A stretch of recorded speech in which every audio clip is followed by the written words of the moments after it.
राधे राधे, कैसे हो आप सभी। आज हम लोग मैराथन स्टार्ट करने जा रहे हैं और आप लोग जो है प्लेलिस्ट चेक करते रहिए जिसमें साइंस पेडागोजी मैथ पेडागोजी करा रखा है। और इस वीडियो में सारा टॉपिक कवर होगा और previous year with question theory दोनों साथ में होगा। और इसका पीडीएफ जो है डिस्क्रिप्शन बॉक्स में आप लिंक चेक कर लीजिएगा, वहाँ से टेलीग्राम चैनल पर जाकर और पीडीएफ डाउनलोड कर लीजिए। तो चलिए अब स्टार्ट करते हैं हमारा मैराथन, जो कि 1-2 घंटे क्लास का होगा। और आप लोग जो है 2 के स्पीड से देख सकते हो या फिर बाद में वीडियो भी देख सकते हो, ठीक है। तो आप लाइव देख सकते हो या फिर बाद में, आप पे मर्जी है, ठीक है। तो वीडियो लाइक शेयर कमेंट कर दीजिए।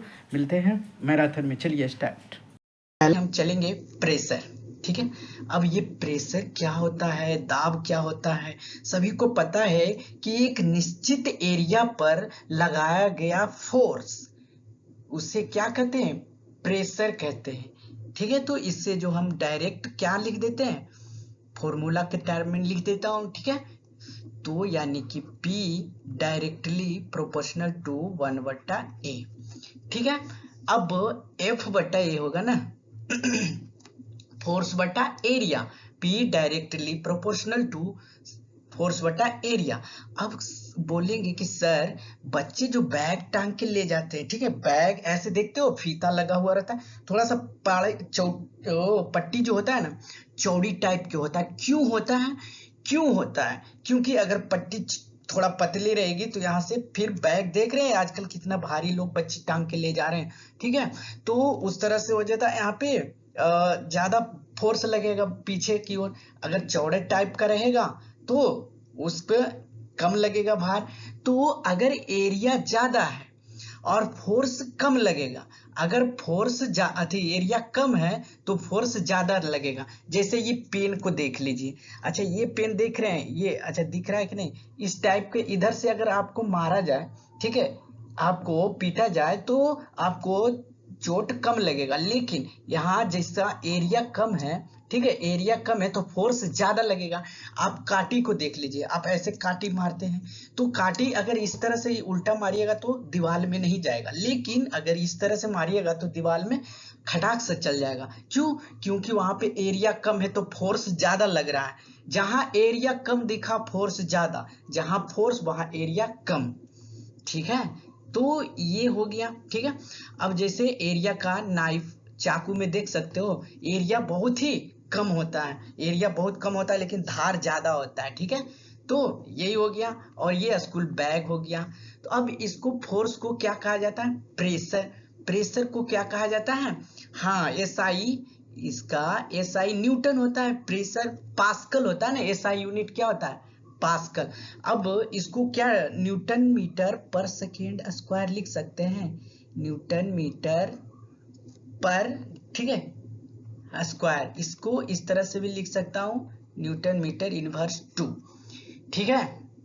ये क्या हो गया, डायमेंशन हो गया। बीमा पढ़े है ना, न्यूटन मीटर पर सेकेंड, जब आप वर्क जूल वर्क का बीमा डायमेंशन ये सब आप पढ़े होंगे, ठीक है, 12th में, तभी यहाँ पहुंच गए, ग्रेजुएशन आज कर लिए। तो अब चलते हैं, ये प्रेशर आपको समझ में आ गया। अब इसका जो सवाल जिस पे पूछा जाता है सब वही टॉपिक पे हम पढ़ेंगे, ठीक है, कोई फालतू सिलेबस के बाहर नहीं पढ़ेंगे। अब चलते हैं इसका टाइप। ये टाइप, पहला टाइप हो गया लिक्विड प्रेशर, ठीक है। सर लिक्विड प्रेशर कैसे पढ़ाइएगा, तो पढ़ाऊंगा ना। ये होता है द्रव प्रेशर। अब आप एक यहाँ पे केस 1 ले लेता हूँ, ठीक है, ये केस 1 हो गया। पहला एक्टिविटी ध्यान दीजिएगा, ठीक है। यहाँ पे एक ड्रम ले लिया, अब ड्रम में थोड़ा थोड़ा इसमें थोड़ा सा पानी भर दिया, या पूरा फुल पानी से भर दो, ठीक है। अब चलो पानी भर देता हूँ इसको मैं, ये आ गया वाटर। अगर ठीक है, अगर आपको यहाँ पे दिक्कत हो रहा है तो आप लास्ट में जाकर सवाल कर सकते हो, ठीक है। अगर आपको थ्योरी पता है, ये उन बच्चों, उन भाइयों के लिए है जो अभी पहली फर्स्ट टाइम का टॉपिक यहाँ देख रहे हैं, ठीक है। तो ये वाटर हो गया। अब आपको इसमें कह दिया जाए, क्या कह दिया जाए, 3 छेद कर दिया जाए, है ना, छिद्र, ठीक है। यानी कि सबसे नीचे ए हो गया, फिर इसके ऊपर बी हो गया, इसके ऊपर सी हो गया। अच्छा, अब पानी कहाँ करीब कौन गिरेगा, सी को जो है, ये सी जो है पानी करीब गिराएगा। क्यों करीब गिराएगा, क्योंकि जो है इसका फोर्स कम लगेगा, इसका फोर्स ज्यादा लगेगा तो ये दूर की तरफ जाएगा नीचे, क्योंकि प्रेशर ज्यादा है ना नीचे, ठीक है, प्रेशर ज्यादा है तो दूर पानी जाएगा। अब ये इससे थोड़ा सा आगे गिरेगा, ठीक है। तो जो जितना नीचे है, सिंक किया हुआ है, डूबा हुआ है, वो प्रेशर फोर्स में ज्यादा गिरेगा, ठीक है। यानी कि एरिया कम, फोर्स ज्यादा, फोर्स कम, एरिया ज्यादा, ठीक है। अब एक सवाल आपको ये दे देता है, आप जैसे हॉट एयर बैलून उड़ाए होंगे, जैसे दिवाली में उड़ाते होंगे, हॉट एयर बैलून इस टाइप का रहता है, ये अब इसमें जो है ये ज्वलन पदार्थ होता है कुछ, अब इसमें आग लगा दिया जाता है। अब बताइए, इसमें ये आग जलते रहता है तो जब तक ये हवा में रहता है, और आग बुझने के बाद ये नीचे फॉल डाउन हो जाता है, क्यों हो जाता है बताइए, ठीक है। ये होता है प्रेशर, एरिया, हॉट, यानी कि जितना तापमान ज्यादा रहेगा, टेम्परेचर प्रेशर उसका कम रहेगा, टेम्परेचर ज्यादा प्रेशर कम।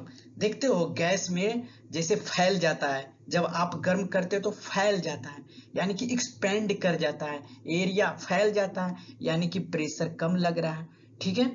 ये बात आप लोग को ध्यान देना है, यानी कि जब भी टेम्परेचर बढ़ाएंगे, ये एरिया यानी कि फोर्स है ना, दबाव जो है इसमें कम रहेगा, और फिर देखते हैं पुचुक कर गिर जाता है, क्यों, क्योंकि यहाँ तापमान कम जाता है तो ये सिंक कर जाता है, सिकुड़ जाता है, ठीक है, ये डाउन हो जाता है। ये समझ में आ गया। अब एक और टॉपिक चलता हूँ सबसे पहले। अब जब हिमालय पे जाते होंगे तो वहाँ क्या होता है, वहां पे एटमॉस्फेरिक प्रेशर क्या होता है मिनिमम होता है, और वहां पे कुकिंग जल्दी हो जाता है। क्यों हो जाता है कि पानी तो यहाँ हम लोग 100 डिग्री सेल्सियस पे खौलाते हैं, लेकिन वहाँ जब पहाड़ पे जाओगे तो 70-80 पे खौलने लग जाएगा। अब 70-80 पे खौलने लग जाएगा तो खाना बनेगा कौची, कुकिंग प्रॉब्लम हुई होगा। पानी आप कहाँ से लाओगे, पहाड़ पे मिलता ही नहीं है, पानी लाए जा रहे हो वो खौल जा रहा है 70 पर ही, ठीक है। तो ये दिक्कत होता है कुकिंग में, ठीक है। तो यहाँ पे लिख लेंगे कुकिंग प्रॉब्लम खाना जल्दी भी बन जाता है, प्रॉब्लम भी होता है वाटर नहीं रहने के कारण। अच्छा, मैक्सिमम कहाँ पे होगा, एटमॉस्फेरिक प्रेशर मैक्सिमम कहाँ होगा, तो ये मैक्सिमम होगा सी लेवल पे, समुद्री, ठीक है। देखते हो समुद्र में तूफान जैसा मारता है, ये प्रेशर के कारण ही चलता है, ठीक है। मैक्सिमम कहाँ होगा, समुद्री में, सी लेवल में होगा। सबको समझ में आ रहा है, कहाँ होगा, सी लेवल में, ठीक है। अब इसको मापा किस तरह से जाता है, एटमॉस्फेरिक प्रेशर को मापा किस यंत्र के द्वारा, यानी कि किस यंत्र का प्रयोग करते हैं मापने के लिए, मापक, तो ये होता है बैरोमीटर। क्या होता है, बैरोमीटर। अगर बैरोमीटर का रीडिंग, एक और सवाल आपसे पूछा जाएगा कि बैरोमीटर का रीडिंग यदि अचानक से गिर रहा है, ठीक है, यानी कि क्या करा उसको कहा जाएगा कि सडनली गिरा है, ठीक है। तो सडनली अगर रीडिंग गिर रहा है तो ये क्या होता है, आंधी, क्या होता है, आंधी, ठीक है। अब एक और अति दिखाता हूँ, फिर आप बोलेंगे कि ये डाउन धीरे धीरे हो रहा, यानी कि अगर वायु यानी कि वायु दाब अगर धीरे धीरे आए तो ये क्या होता है, हाँ, धीरे धीरे आने पर वर्षा होता है, धीरे धीरे आने पर क्या होता है, वर्षा होता है।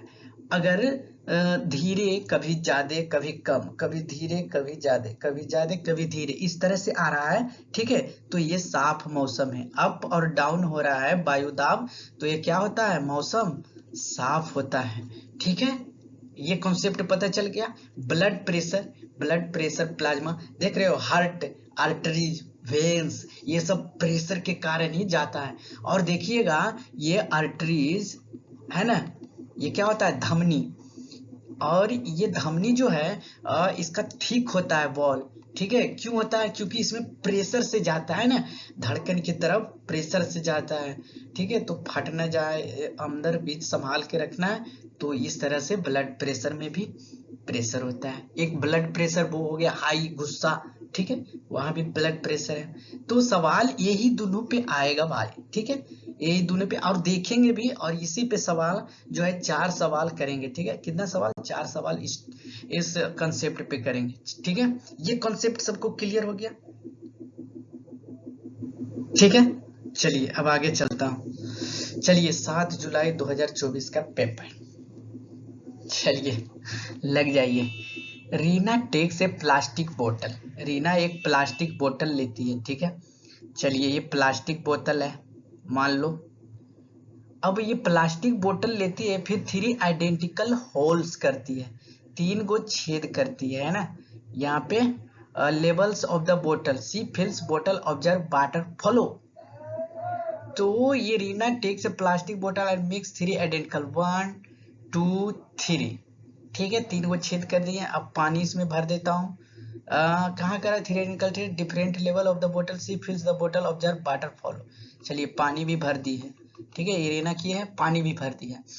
अब ये पानी जो है किससे ज्यादा जाएगा, तो यहाँ पे ऑप्शन हम सवाल समझा देते हैं। ये पहला ऑप्शन कह रहा है कि the water comes out all 3 holes same force, same force में आएगा। ये पहले ही हटा दो, यानी कि कह रहा है कि तीनों का जो है प्रेशर पानी निकलेगा सेम होल से ही निकलेगा। ऐसा कहा है नहीं ना, ये ज्यादा दूर जाएगा, ये कम आएगा, फिर ये थोड़ा सा आगे जाएगा, ये पहले गिर जाएगा ना। इस तरह से होगा। हमने एक कंसेप्ट पढ़ रखा था, यहाँ पे छेद है, यहाँ पे छेद है, तो ये ज्यादा दूर जाता है, ये यहाँ पे आता है, ये तो और इधर ही रह जाता है, ठीक है। तो इस तरह से, तो ये पहला ऑप्शन गलत।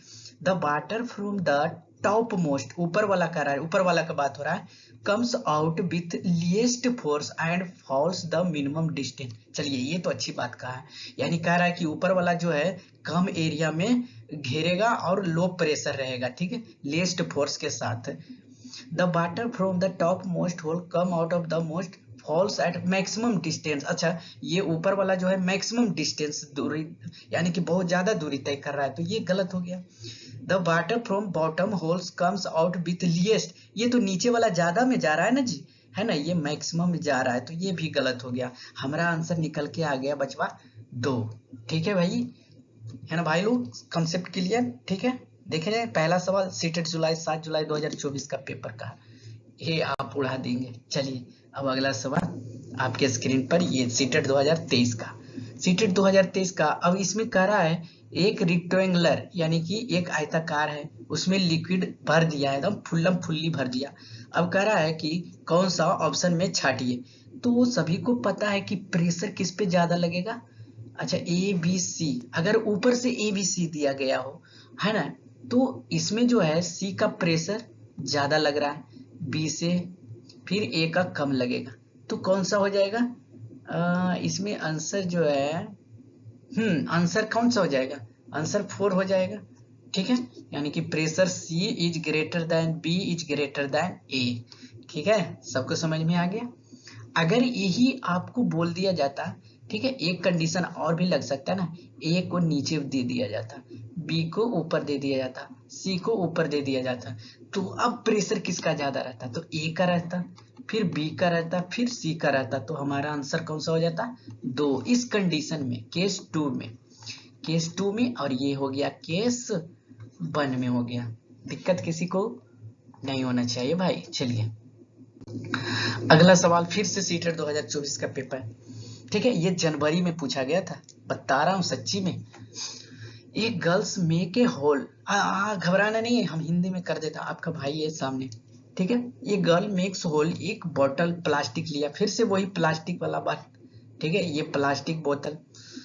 सी पुट्स हर थम, अब इसमें अलग प्रकार से, पहले तो उसने वाटर भर लिया, ठीक है, अब वाटर को लाल से दर्शा देता हूँ इस तरह से, ये आ जाओ भाई, वाटर, स्काई वाटर। अब ये कह रहा है कि यहाँ पे एक छोटा सा छिद्र किया गया है, ठीक है, यहाँ पे एक छोटा सा छिद्र किया गया है, और अंगूठे से ये क्या कर रही है, एक लड़की अंगूठे से यहाँ पे दबाए हुए थी, ठीक है, ये क्या कर रही है, दबाए हुए, चलिए प्रेस किए हुए है, जैसे एक बोतल ये जैसे डिब्बा है, यहाँ पे एक छोटा सा होल करके ऐसे दबाए हुए हैं, और अंदर फुल्लम फुल पानी भरा हुआ है, यानी कि पूरा पानी भरा हुआ है कस के। चलिए अब क्या कर रहा है कि अब फिल्स बोतल with water up to half of its capacity, यानी कि जितना है उसका आधा हम पानी भर दिए, चलिए पूरा नहीं कहा है, आधा भर देंगे। C then close the cap of बोतल tightly what will happen when she remove, अब हाथ को हटा लिए, अब हाथ अंगूठा इधर बाहर आ गया, यहाँ से एलिमिनेट हो गया। तो क्या कर रहा है, जब आप यहाँ से ऐसे करके हाथ हटा लोगे, चलिए आधा पानी भर दिए, तो अब कंडीशन करा है कि the water will be spurt, मतलब होता है छिड़काव, यानी कि बाहर निकलना है ना। होल्स बिकॉज प्रेशर इनसाइड बोतल is more then the outside of pressure. अच्छा, ये बाहर का प्रेशर पार्टिकल ज्यादा है। अच्छा, बाहर में पार्टिकल ज्यादा दिख रहा है कि नहीं, बोतल से ज्यादा है कि नहीं, इतना पार्टिकल है, इतना पार्टिकल, इसमें तो थोड़ा सा ही था वाटर। तो कह रहा है कि इनसाइड का यानी बोतल में जो है मोर देन आउटसाइड प्रेशर, पहला गलत हटा देंगे। The water will not spurt out of the hole, ये रहने देते हैं अभी, ठीक है। चलिए option third, the water will spurt out of the hole because pressure inside बोतल is less than the outside of pressure, ये तो यहाँ सही कहा है, लेकिन आउट ऑफ द होल नहीं होगा, ठीक है, बाहर पानी नहीं निकलेगा। The water will not spurt out of the hole, ये तो कहा सही, लेकिन प्रेशर इनसाइड बोतल इज मोर देन नहीं, ठीक है। तो ये हमारा कंडीशन सही कर रहा है, सप्लाई कर रहा है, ऑप्शन 2 हमारा अप्लाई कर रहा है, ये कंडीशन हम लोग का सेटिस्फाई कर रहा है, ठीक है भाई। तो हम सबका जो आंसर आ गया ऑप्शन 2 आ गया, सबको समझ में आ गया, किसी को दिक्कत नहीं है ना। चलिए अगला सवाल आपके स्क्रीन पर ये रहा, बहुत ही मजेदार 2023 में सवाल किया गया था, ठीक है। अब कह रहा है कि एक कुली है, कुली जैसे हम भी बोझा उझा ढोते हैं, आज ही हमने ढोया है, ठीक है। तो बोझा जब ढोते हैं तो यहाँ छोटा सा गमछा बांध लेते हैं माथे सर पे, तब वजन को यहाँ पे रखते हैं। बस इसी पे सवाल किया गया है कि कुली है, लगेज ले लेता है, लगेज के नीचे एक छोटा सा ये पीस ऑफ क्लोथ रखता है। तो क्या क्यों रखते हैं, हम किस लिए रखते हैं, आप भाई लोग आप भी रखे होंगे, है ना, दीदी लोग भी रखे होंगे, सर लोग भी रखते हैं, ठीक है, यानी कि सारा का काम रहता है, रखना पड़ता है। तो कह रहा है कि सेव हेड इंजरी, ये तो पहला ऑप्शन एलिमिनेट करेंगे, ठीक है। Decrease the thrust of luggage, thrust क्या कहता है, फोर्स। अच्छा, फोर्स थोड़ी कम जाएगा, देखिए फोर्स किस पे डिपेंड करता है, ग्रेविटेशन पे डिपेंड करता है फोर्स, ठीक है। फोर्स मास एफ बराबर क्या होता है, एम इंटू ए, मास इंटू एक्सेलरेशन, या एम जी भी कर सकते हैं ग्रेविटी पे, ठीक है, ये होता है। अब समझ में आ गया। तो फोर्स जो होता है ग्रेविटेशन पे, तो ग्रेविटी तो यहाँ कम नहीं रहा है, ठीक है। अगर नीठू लगा लिए, हाँ नीठू गांव में यही बोला जाता है, लगा लिए है ना गमछा, तो क्या वह क्या उसका जो एरिया है फोर्स कम जाएगा। तो ये क्या कर रहा है, increase the area contact load luggage with their head, या decrease the force exerted by the load luggage on the head, ऐसा नहीं है, बस उसका जो कॉन्टेक्ट है, ये सब तीनों गलत है। Increase the area of contact the load luggage, नहीं समझे, यहाँ पे डिक्रीज द फोर्स, फोर्स कुछ है ही नहीं, ठीक है।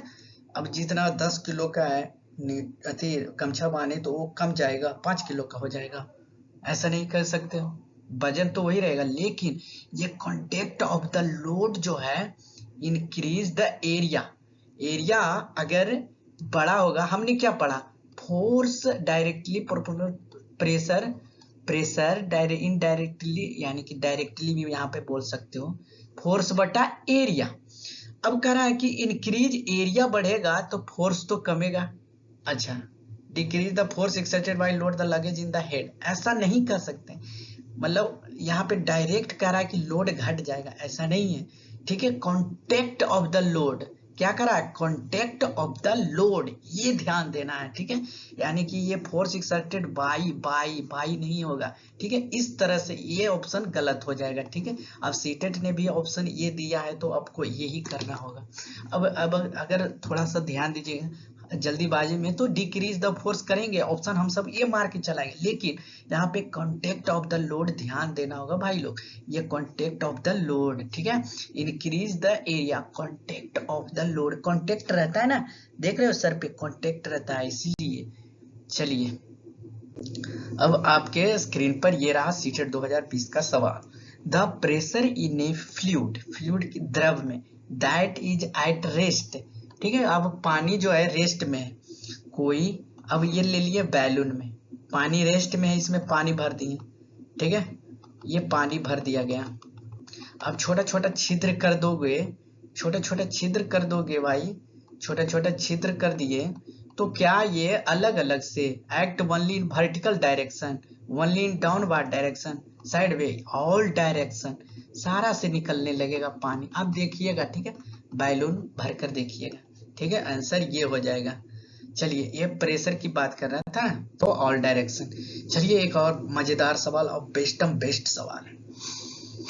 कह रहा है कि 500 ml का मस्टर्ड ऑयल है, ठीक है, अब यहाँ पे एक गैलन गैलन में रख दिए मस्टर्ड ऑयल, 2 लीटर कैपेसिटी का है, ये 2 लीटर कैपेसिटी का है, और 500 ml रख रहे हैं, यानी कि 1.5 लीटर तो खाली है बचवा, 50 ml का, 50 ml इसको मैं रख दिए। चलिए, अब क्या कर रहा है कि ओनली इन डाउनवर्ड डायरेक्शन, यह तेल दबाव उत्पन्न करेगा, तो अंदर में तेल है, बाहर एरिया ऑफ प्रेशर है, ठीक है, सही बात है, तो बाहर एरिया ऑफ प्रेशर है, तो ये क्या करा, ओनली साइड वे, केवल तीची, ये समान सब में, अगर ये इसमें तेल है बचवा, भाई लोग इसमें तेल है, तो ये सभी पर समान दबाव लगेगा, सभी दिशाओं में समान लगाएगा, समान, ठीक है, जैसे इसमें लिक्विड है थोड़ा सा, इसमें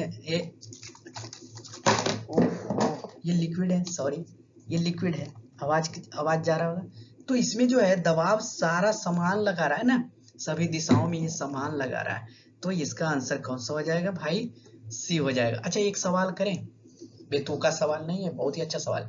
सर, हमारे शरीर में प्रेशर क्या रहता है, बाहर का प्रेशर से ज्यादा रहता है कि कम रहता है या इक्वल रहता है, बताइए, अच्छा सवाल है ना, अब बताइए, थोड़ा सा जवाब दीजिए जाते जाते, ठीक है, तो हमारा प्रेशर, अंदर का प्रेशर बाहर के प्रेशर से बराबर रहता है, इसलिए दोनों अपोज करते रहता है, देख रहे हैं बाहर विलेन फिल्म में देखते होंगे, बराबर टक्कर के एक विलेन या हीरो मिल जाता है तो जबरदस्त फाइट होता है, लेकिन दोनों को कुछ नहीं होता, ठीक उसी तरह से हमारा जो अंदर का प्रेशर है, अंदर हीरो है, बाहर का हीरो से भिड़ जाता है, तो कुछ नहीं होता। अगर यही यही आसमान पे ऊपर चले जाओ, ऊपर चले जाओ, तो नाक से ब्लड फेंकने लग जाते हैं, हाफने लग जाते हो, थक जाते हो, यहाँ यहाँ से ब्लड फेंकने, अगर किसी को दिक्कत ज्यादा रहा तो फेंकने लग जाता है, क्यों, क्योंकि वहां पे हम सब के अंदर जो एरिया ऑफ प्रेशर है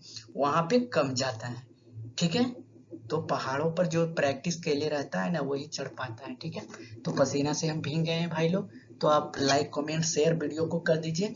मिलते हैं, आपका भाई राहुल आपके साथ ही रहेगा सीटेड, जब तक आप लोग जो है 100 पार नहीं कर जाते हो, ठीक है, मैं तो उतना बड़ाई नहीं करूंगा कि 120 ले आइए, साइंस से मैंने भी दिया है, फेस किया है, टफ आता है, मैं ये नहीं कहूंगा कि ऐसे ही लाइन बाय लाइन उठा देता, आपको मेहनत करनी पड़ेगी, अगर हम यहाँ पे करा रहे हैं सवाल, तो आपको और प्रैक्टिस करनी पड़ेगी, प्रीवियस ईयर सवाल निकालिए, ये निकालिए, पूरा प्रैक्टिस कीजिए, एवरीडे प्रैक्टिस कीजिए, और संडे को हमारे साथ लाइव मॉक जरूर दीजिए, मैथ का और साइंस का, सिर्फ मैथ का साइंस का, मैथ का साइंस का, और किस तरह से हम सोल्व करते हैं वो भी सीखिएगा, ठीक है, और ये सीखिएगा तो आप ही के फायदा के लिए होगा, ठीक है, तो अब ज्यादा हो गया वीडियो, 3 मिनट ज्यादा हो गया, इसके लिए सॉरी, मिलते हैं नेक्स्ट वीडियो में।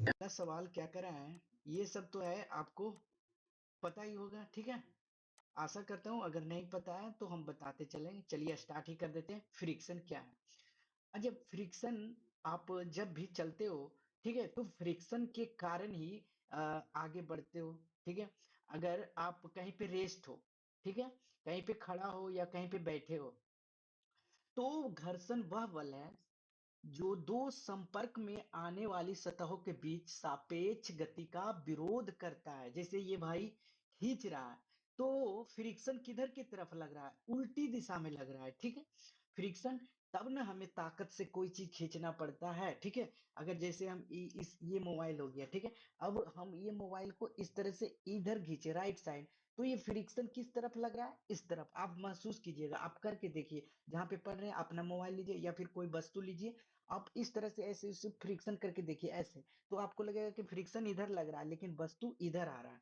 तो ये क्या अपोजिट काम करता है, फ्रिक्शन क्या करता है, अपोजिट काम करता है।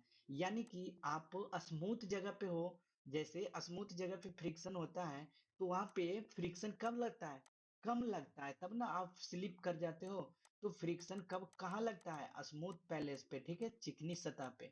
और ज्यादा फ्रैक्शन कहाँ लगता है, तो मोर फ्रैक्शन लगता है कब, जब सतह क्या हो, रूखी हो, रफ हो, ठीक है, या वहां पे फ्रैक्शन है जो ज्यादा लगता है। ठीक है, जल्दीबाजी तो नहीं कर रहा हूं, क्यों कर रहा हूं, क्योंकि सवाल बहुत सारा है और आपको जो है कंसेप्ट भी पढ़ना है और फिर सवाल भी करना है, तो थ्योरी हल्का हल्का ले लेते हैं, ठीक है। अब फ्रैक्शन, फ्रैक्शन के प्रकार, सबसे पहले फ्रैक्शन के प्रकार कौन कौन होते हैं, ये हो गए आपको देखने को मिलेंगे, स्टैटिक, दूसरा हो गया रोलिंग, तीसरा स्लाइडिंग, चौथा फ्लूइड। अब यहाँ पे आप लोग को सवाल जो है तीन ही अथी से मिलेगा, ठीक है, स्टैटिक, रोलिंग और स्लाइडिंग, लेकिन हम यहाँ पे चार भी पढ़ेंगे, चारों, ठीक है। अब फ्रैक्शन किस कारण से लगता है, तो यह सतह के खुरदरापन यानी कि सरफेस ऑफ रफनेस, यहाँ पे देखिए, इस पे अगर रफनेस नहीं हो तो ये चिकनी सतह होगा, अगर यहाँ पे थोड़ा थोड़ा सा कटिंग मार्क कर दें तो ये रफ हो गया, ठीक है, तो वहां फ्रिक्शन ज्यादा लग रहा है। अगर फ्रिक्शन ज्यादा लगेगा तो वस्तु की वस्तु कम अथी रोलिंग होगा, ठीक है। तो ये खुरदरापन के कारण होता है।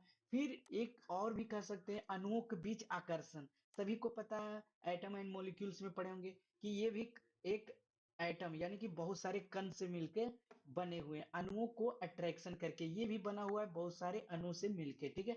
हम भी बहुत सारे अणु से मिलकर बने हैं, आप भी बहुत सारे अणु से मिलकर बने हैं।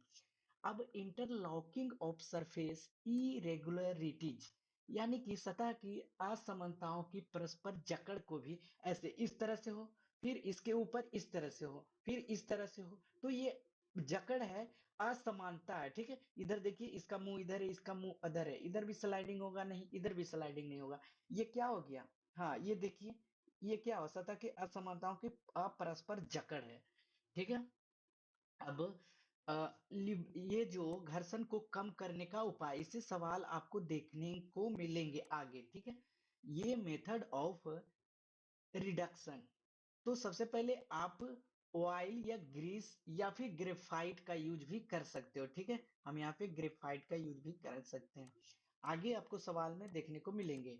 दूसरा, बॉल बेयरिंग का प्रयोग करके, यूजिंग बॉल बेयरिंग का प्रयोग करके आप भी इसे घर्षण को कम कर सकते हो। स्ट्रीमिंग सहज सा करना to reduce air and water resistance, water resistant, जब आप पानी में तैरते हो, ठीक है, तो वहां पे ये जो क्या आकार से आप साइज के अनुसार आप जो है फ्रिक्शन को कम कर सकते हो, ठीक है।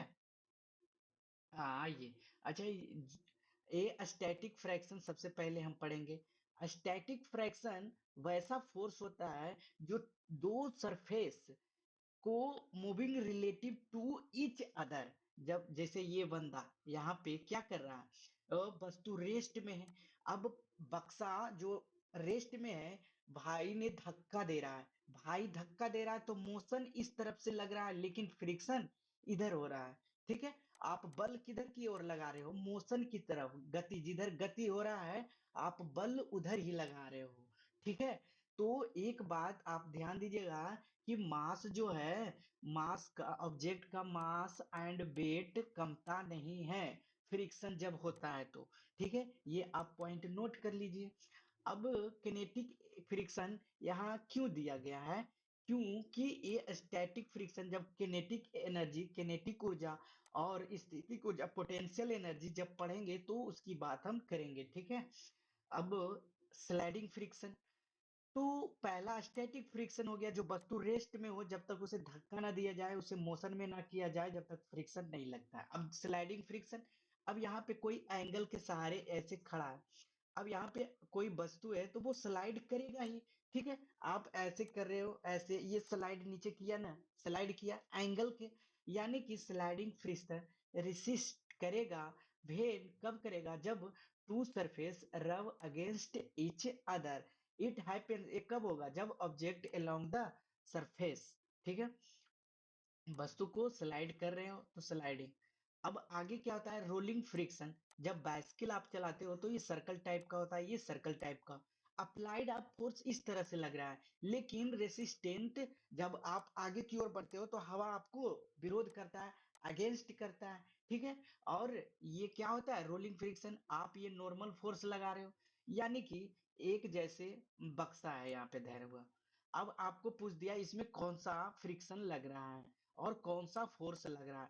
तो सबसे पहले तो ये ग्रेविटेशनल फोर्स लग ही रहा है, ये स्टैटिक फ्रिक्शन है। क्यों? क्योंकि वस्तु रेस्ट में है, स्टैटिक फ्रिक्शन में है। अब कहेगा आपको ये वस्तु के पास भी फोर्स है। कौन सा फोर्स? Normal force. कौन सा फोर्स?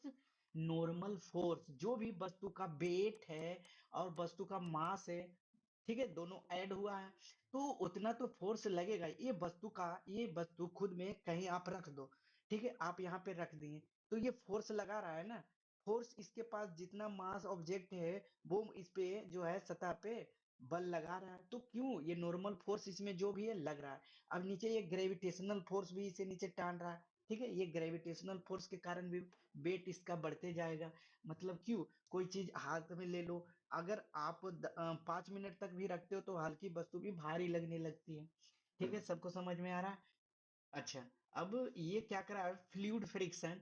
जब आप तैराकी करते हो, ठीक है, तो रेसिस्ट करता है ना, आगे की ओर आप धक्का देते हो, ये पैर से आगे की ओर चलाते हो, ये भी क्या हो गया, फ्रिक्शन कर रहा है। वाटर रेसिस्ट कर रहा है, आपको आगे बढ़ने से रोक रहा है। तो रेसिस्ट ऑफर्ड बाय फ्लूइड, जिसमें कि लिक्विड एंड गैसेस दोनों होते हैं, ठीक है, वाटर में तो गैस होता ही है। अब बाहर में जो भी वस्तु है वो एयर से रेसिस्ट होता है, जैसे आप साइकिल चला रहे थे तो ये कौन सा एयर रेसिस्टेंट लग रहा था। अब जो वस्तु स्थिर है स्लाइडिंग में, इसमें भी एयर रेसिस्टेंट लग रहा था। अब जो वस्तु स्टैटिक में है, इसमें तो पहले से ऑलरेडी एयर रेसिस्टेंस, जितना भारी ऑब्जेक्ट, जितना बड़ा ऑब्जेक्ट, उतना वस्तु रेसिस्ट करेगा। ठीक है, आया समझ में? अब चलते हैं पहला सवाल। और ये जो है सीटेट का सारा प्रीवियस ईयर सवाल रहेगा, ठीक है, कोई कहीं से लिया नहीं गया है। आपको प्रीवियस ईयर ही सब टाइपिंग किया गया है। चलिए, पहला सवाल आपके स्क्रीन पर ये रहा। चलिए, ठीक है, अब दिख रहा है। तो कह रहा है कि निम्नलिखित में से कौन सी क्रियाकलाप घर्षण को कम करने के लिए किया जाता है। तो घर्षण को आप कब कम करोगे बताइए? ऑप्शन ए, जूते के तलवों पर खांचे बनाना। खांचे बनाना समझते हो? सोल देना, सोल सोल। जूते में सोल दिखते हो, पीछे से ऐसे टाइप के ऐसे सोल रहता है। ट्रकों के टायरों को खोचेदार बनाना। जब टायर देखिए बचा रहता है तो बीच बीच में गोटी के जैसा कटिंग रहता है, वो फ्रिक्शन को क्या करता है? हाँ, घर्षण को। अच्छा, टायर क्यों ज्यादा अगर रोलिंग में दे दिया जाए, ठीक है, तो वो घर्षण उसका ज्यादा कमेगा ना, घर्षण कम जाएगा। घर्षण कमेगा तो वो लुढ़क जाएगा। अगर नहीं दिया रहेगा टायर में, ठीक है, और वो दिया जाता है घर्षण को बढ़ाने के लिए। यहाँ पे पूछ रहा है घर्षण को कम करने के लिए क्या किया जाए। तो यूजिंग ब्रेक पैड। अच्छा, ब्रेक पैड तो वो घर्षण को बढ़ाने के लिए ना। आप ब्रेक क्यों मार रहे हो? ब्रेक इसलिए मारे हो, घर्षण ज्यादा बढ़ेगा, ब्रेक के कारण गाड़ी रुक जाएगा। तो ये सब तो आंसर होगा नहीं। तो ये होला हो जाएगा applied graphite between moving machine part के बीच ग्रेफाइट। हमने बताया था कि यहाँ पे शुरू में ही बताया था। कहाँ गया भाई? हाँ, सरफस इधर, ठीक है, स्नेहन अप्लाइंग ऑयल और ग्रीस का प्रयोग करके, वॉल बेयरिंग का प्रयोग करके, ठीक है। तो हमारा आंसर कौन सा हो जाएगा? आंसर 4 हो जाएगा, ठीक है, सबको समझ में आ गया। अगला सवाल, विच of the following is true regarding magnitude of friction. निम्नलिखित में से कौन सा संबंध घर्षण के परिणाम के बारे में सही है। तो आपको स्टैटिक फ्रिक्शन ज्यादा है, रोलिंग फ्रिक्शन ज्यादा है, या स्लाइडिंग फ्रिक्शन ज्यादा है। तो सबसे पहले किसमें फ्रिक्शन ज्यादा रहता था? हमने पढ़ा था स्टैटिक फ्रिक्शन में, उसके बाद स्लाइडिंग फ्रिक्शन में, उसके बाद क्या हो जाएगा, रोलिंग फ्रिक्शन में। ये रोलिंग क्या हो गया, सर्कल टाइप का, ये एंगल टाइप का, ठीक है, और ये ऐसे फ्लैट, यानी कि कोई वस्तु यहाँ रखा हुआ है, वस्तु यहाँ रखा हुआ है, और ये तो सर्कल टाइप का है, तो ये वस्तु तो चलते ही जाएगा, ठीक है, लुढ़कते जाएगा। तो किसमें फ्रिक्शन ज्यादा लगेगा? तो फ्रिक्शन स्टैटिक में मोर लगेगा, ज्यादा लगेगा। थोड़ा सा इसमें कम लगेगा, इसके अपेक्षा इसमें कम लगेगा फ्रिक्शन। जिसमें ज्यादा फ्रिक्शन वस्तु उतना रेसिस्ट करेगा, अवरोध करेगा। ठीक है, यही कहना चाह रहा हूं मैं। चलिए अगला सवाल आपके स्क्रीन पर ये रहा। घर्षण के संदर्भ में निम्नलिखित में से कौन सा कथन गलत है? अच्छा, यहाँ पे आपको गलत सब अथी पूछा गया है कि इनकरेक्ट बताना है। ठीक है, यहाँ पे आप लोग ध्यान दीजिएगा, करेक्ट पूछा है या इनकरेक्ट, आप यहाँ पे फंस सकते हो। ऑप्शन वन क्या कहा गया है? स्थैतिक घर्षण से सर्पण घर्षण, इंग्लिश देख लेता हूँ। ठीक है, sliding friction is slightly less than the static friction, यानी कि बोल रहा है कि ये sliding friction less than is static friction, तो ये तो सही है।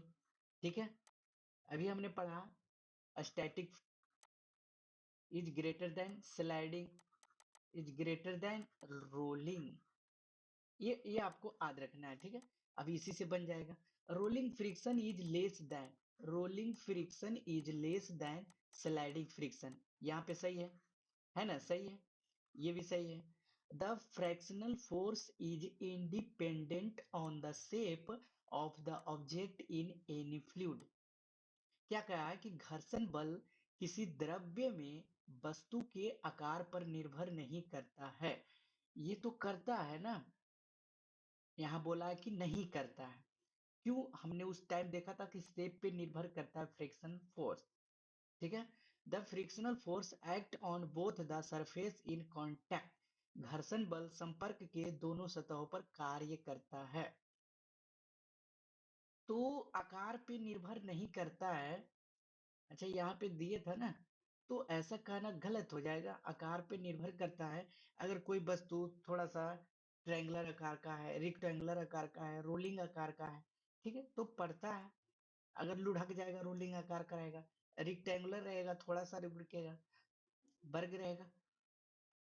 ठीक है, अब घर्षण बल संपर्क के दोनों, यानी कि घर्षण बल तो ऑब्जेक्ट भी इधर की ओर कर रहा है, फ्रिक्शन इधर की ओर कर रहा है, यानी कि दोनों तरफ तो लग ही रहा है ना, संपर्क पर दोनों सतहों पर कार्य करता है। तो हमारा आंसर नहीं पूछा है, इनकरेक्ट, तो ये वाला आंसर हो जाएगा। किसी को दिक्कत? बिल्कुल नहीं। आगे चलता हूं सवाल आपके स्क्रीन पर ये रहा। The force of friction between two surface increase, दो सतहों के बीच घर्षण बल बढ़ता है यदि सरफेस आर मेड स्मूथर, सतहों को चिकना बनाया जाए।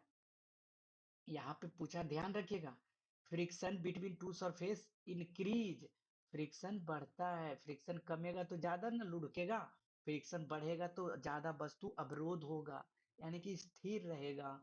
तो फ्रिक्शन सरफेस इंक्रीज, ये तो कम किया जाता है ना, स्नेहक लगाकर कम किया जाता है। सरफेस रफनेस, हाँ, खुरदरापन को बढ़ाकर।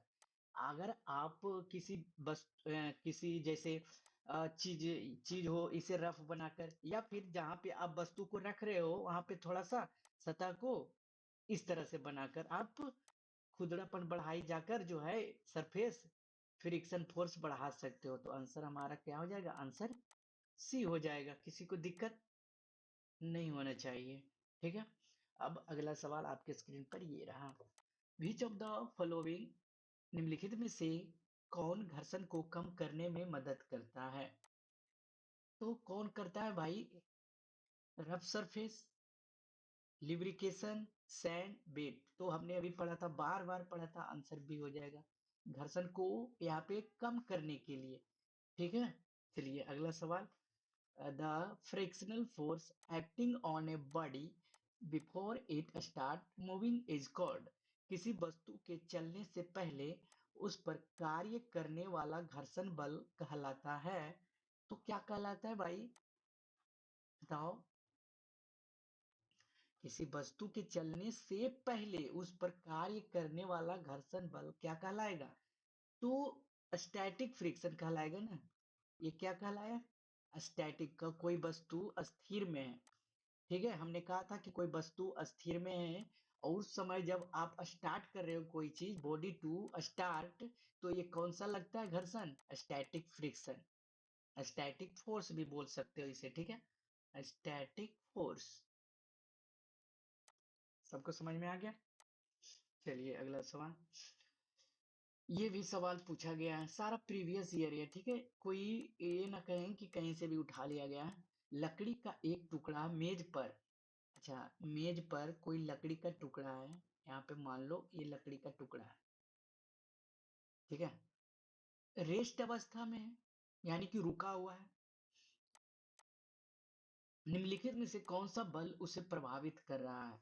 अच्छा कोई वस्तु को यहाँ पे ऐसे रख देता हूँ, ठीक है, ये मान लो टेबल है, ये मोबाइल मान लो टेबल है, अब ये वस्तु इस पे रख दिया, ठीक है, तो एक टुकड़ा किसी का रख दिए लकड़ी का, ये लकड़ी समझ लो, ये टेबल समझ लो मोबाइल को। अब यहाँ पे रख रहे हैं तो धीरे धीरे देखिएगा कि जो वस्तु का भार है वो भी लग रहा है। हमने अभी पढ़ा था वस्तु का इसमें जो भी भार है ये तो लगेगा ही, इसको नॉर्मल फोर्स कहते हैं, लेकिन ये ग्रेविटेशनल फोर्स लग रहा है ना, अगर ग्रेविटी नहीं होता तो ये तो ऊपर ही अटक जाता, ठीक है, ये तो ग्रेविटी नहीं रहता तो ऊपर ही अटक जाता ना। तो यहाँ जो ये ग्रेविटेशनल फोर्स भी लग रहा है और ये वस्तु का नॉर्मल फोर्स भी लग रहा है, ठीक है, तो इसमें दोनों होगा, तो गुरुत्वाकर्षण बल एवं सामान्य बल दोनों हो जाएगा, ठीक है, सबको समझ में आया। आइडेंटिफाई द इनकरेक्ट स्टेटमेंट, कह रहा है कि गलत कथन पहचानिए। आइए भाई लोग, frictional between two surface is in contact can never be eliminated on earth, कह रहा है पृथ्वी पर संपर्क में रहने दो पृष्ठों के बीच घर्षण कभी भी समाप्त नहीं किया जा सकता है। ये तो बात सही है, घर्षण कहीं ना कहीं आप चल रहे हो, रुके हुए हो, थोड़ा सा बुल रहे हो, दौड़ रहे हो, टहल रहे हो, फ्रिक्शन तो नहीं खत्म होगा।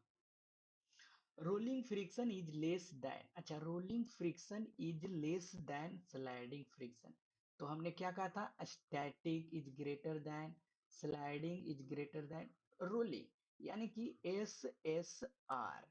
एस क्या होता है, पहला स्टैटिक, दूसरा क्या होता है स्लाइडिंग, तीसरा क्या हो गया रोलिंग, ठीक है, clear, all good all good. हो हु हु, ये क्या था भाई? The fraction force on an object moving through a fluid depends upon its shape. तरल में गति करते समय किसी पिंड पर घर्षण बल उसकी आकृति पर निर्भर करता है, इसे अभी रहने देते हैं। चलिए, बॉल बेयरिंग का उपयोग मशीन के भागों के बीच में घर्षण में, अच्छा वृद्धि करने के लिए बॉल बेयरिंग का प्रयोग हमने क्या कहा था, फ्रिक्शन को कम करने के लिए लगाया जाता है, फ्रिक्शन को कम करने के लिए लगाया जाता है, तो इसे हमने पढ़ा भी नहीं, ये वाला हमारा आंसर निकल के आ गया। अब सी भी देख लेता हूं, कह रहा है कि तरल में गति करते समय किसी पिंड पर घर्षण बल उसकी आकृति पर निर्भर करता है, तो अभी हमने बताया शेप पे निर्भर करता है भाई। आप पानी में तैर रहे हो, मोट थोड़ा सा फैटी आदमी हो, थोड़ा ज्यादा ताकत लगाना पड़ेगा तैरने के लिए, रेसिस्टेंट ज्यादा लगेगा, ठीक है, हवा का अवरोध भी होगा, उसमें ऑक्सीजन रहता है जी, तो हवा और फिर क्या लगेगा, वाटर रेसिस्ट करेगा। अब जब आगे की ओर बढ़ेगा तो रेसिस्ट वाटर, वाटर जो है फ्रिक्शन आपको फ्रिक्शन के कारण रोकेगा, ठीक है, तो शेप एंड साइज पे तो निर्भर करता है भाई, बड़ा मछली देखो छोटा मछली देखो, ठीक है, तो उसमें तो अब भाई समझ जाओगे तुम। चलो, air friction act on falling object बिल्वी, अब गिरती हुई वस्तु पर वायु घर्षण होता है तो किस दिशा में होता है? अच्छा ये मान लो ये वस्तु हमने गिराया कहीं पे, चलो ये कुछ ले लेता हूं, ये गिराया, ये गिराया, ठीक है, गिरा वस्तु नीचे गिरा, अब क्या करा है कि ग्रेविटी, ग्रेविटी जो फ्रिक्शन लगा किस दिशा में लगा, ग्रेविटी के किस दिशा में लगा, हम कितना बार गिरा चुके हैं, आप भी गिराइए, वहां पे पढ़ रहे हैं कोई वस्तु उठाइए इस तरह से गिराइए, आप गिरा रहे हैं तो देख रहे हैं ये ग्रेविटेशन के कारण तो गिर रहा है, लेकिन फ्रिक्शन, फ्रिक्शन कहाँ आ गया, ये सब वायुमंडल में एयर, एयर तैर रहा है, ये सांसें ले रहे हैं एयर के कारण, तो एयर के कारण रिसिस्ट हुआ ना, कुछ तो रिसिस्ट हुआ होगा। निर्वात में तो वस्तु क्या होता है, फ्री फॉलिंग इन वैक्यूम, क्या पढ़े थे, जब कोई दो वस्तु वैक्यूम में गिराया जाए तो समान आकृति का हो या फिर बड़ा हो छोटा हो कैसा भी हो सेम गिरेगा, लेकिन जब वाटर, खुली वायु में अगर आप किसी भी वस्तु को, हल्का वस्तु, एक गिरा दिए कागज, एक पेपर ले लेता हूँ, ठीक है, एक पेपर ले लेता हूँ भाई लोग, कुछ भी कर सकता हूँ तुम लोगों के लिए, 1 मिनट, 1 मिनट, 1 मिनट। हाँ, ये पेपर है, ये मान लो पेपर गिराया, तो इसको गिरने में ये शेप एंड आकृति अवरोध करेगा ज्यादा, देखो टाइम लगा, लेकिन ये टाइम लगता है, तुरंत गिर गया। तो ये किस पे, निर्वात में जो होता है वस्तु दोनों सेम गिरता है, ठीक है, लेकिन जब एयर में गिरता है तो ग्रेविटी के अपोजिट लगता है फ्रिक्शन, ग्रेविटी के अपोजिट लगता है फ्रिक्शन। तो कहेंगे सर आप ऐसे क्यों पढ़ा रहे हो, तो क्या पता अभी जो कंसेप्ट हो, क्या पता 9th क्लास 10th क्लास का भी बच्चे देख रहे होंगे वीडियो, आशा करता हूँ तो आप भी अच्छे से समझ लेंगे, ठीक है, मेरा उद्देश्य है सबको सिखाना, ठीक है। अब व्यूज और कमेंट लाइक आप पे डिपेंड करता है, आप अगर शेयर करोगे तो अच्छा रहेगा, नहीं तो आपको पढ़िए, आराम से पढ़िए, कमेंट में जो भी अच्छा ना लगे वो भी कमेंट कीजिए, ठीक है, सब बोलिए कि ये खराब लग रहा है, ये नहीं करना आता है, ये पढ़ाना नहीं आता, तो हम सुधार करेंगे, अभी शुरुआती में है, ठीक है, तो अगर गलती भी हो जाए तो भाई समझ के माफ कर देना। चलिए, ये wall is thrown vertically upward, करा एक गेंद को ऊपर की ओर हवा में फेंका जाता है, चलो अब फिर से करते हैं, ये ठीक है, हवा में फेंक दिए, तो उस पर कार्य करने वाले बलों की पहचान कीजिए, तो उस पे जो बल लगा, तो कौन कौन बल लगा बताओ, केवल गुरुत्वाकर्षण बल लगा नहीं, हमने कहा था हर वस्तु में उसके पास नॉर्मल फोर्स होता है, तो कह रहा है air resist and force exerted through gravitational force and air resistance, दो तो कहीं कर सकते हैं ना, आगे भी देख लेता हूँ, गुरुत्वाकर्षण बल वायु का प्रतिरोध बल तथा गेंद फेंकने वाले व्यक्ति द्वारा लगाया गया बल। कुछ तो हुआ, उस पर कार्य करने वाले बलों की पहचान कीजिए, एक तो बल लगेगा ग्रेविटेशनल फोर्स, ये अपोजिट लगेगा।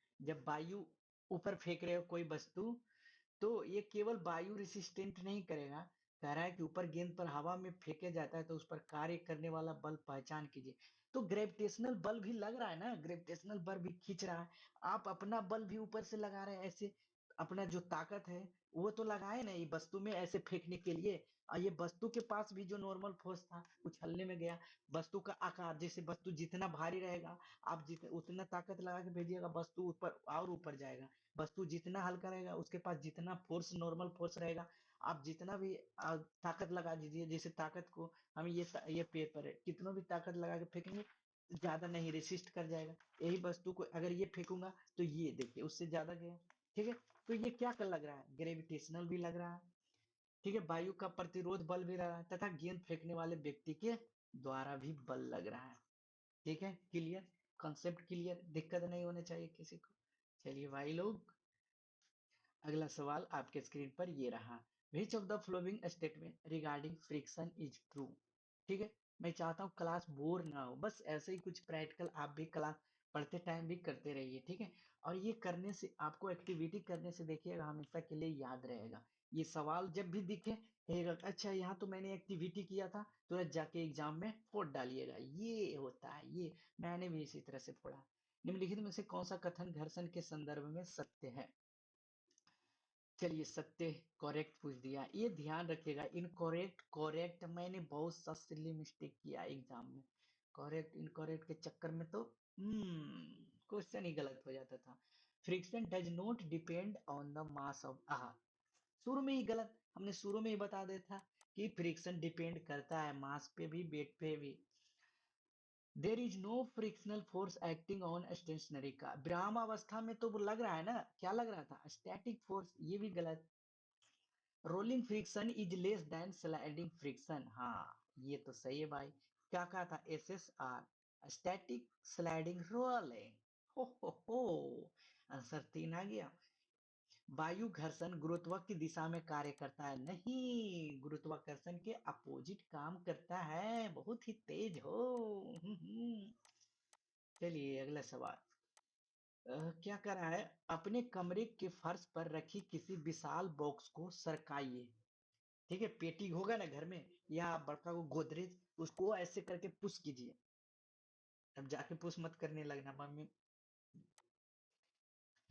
ट्राई करके देखिए, चलिए ट्राई करिए, जाके बक्सा खेलिए। बक्सा को सरकाने के लिए रेशमा को कौन सा बल, यानी कि आप जो भी हो भाई, आप हो मुन्नू चुन्नू टुन्नू, नील सुनील, विकास दुबे, विक्की विशाल विनीत, जो भी हो आप अपना नाम ऐड करके वहां पे जाके पुश कीजिए।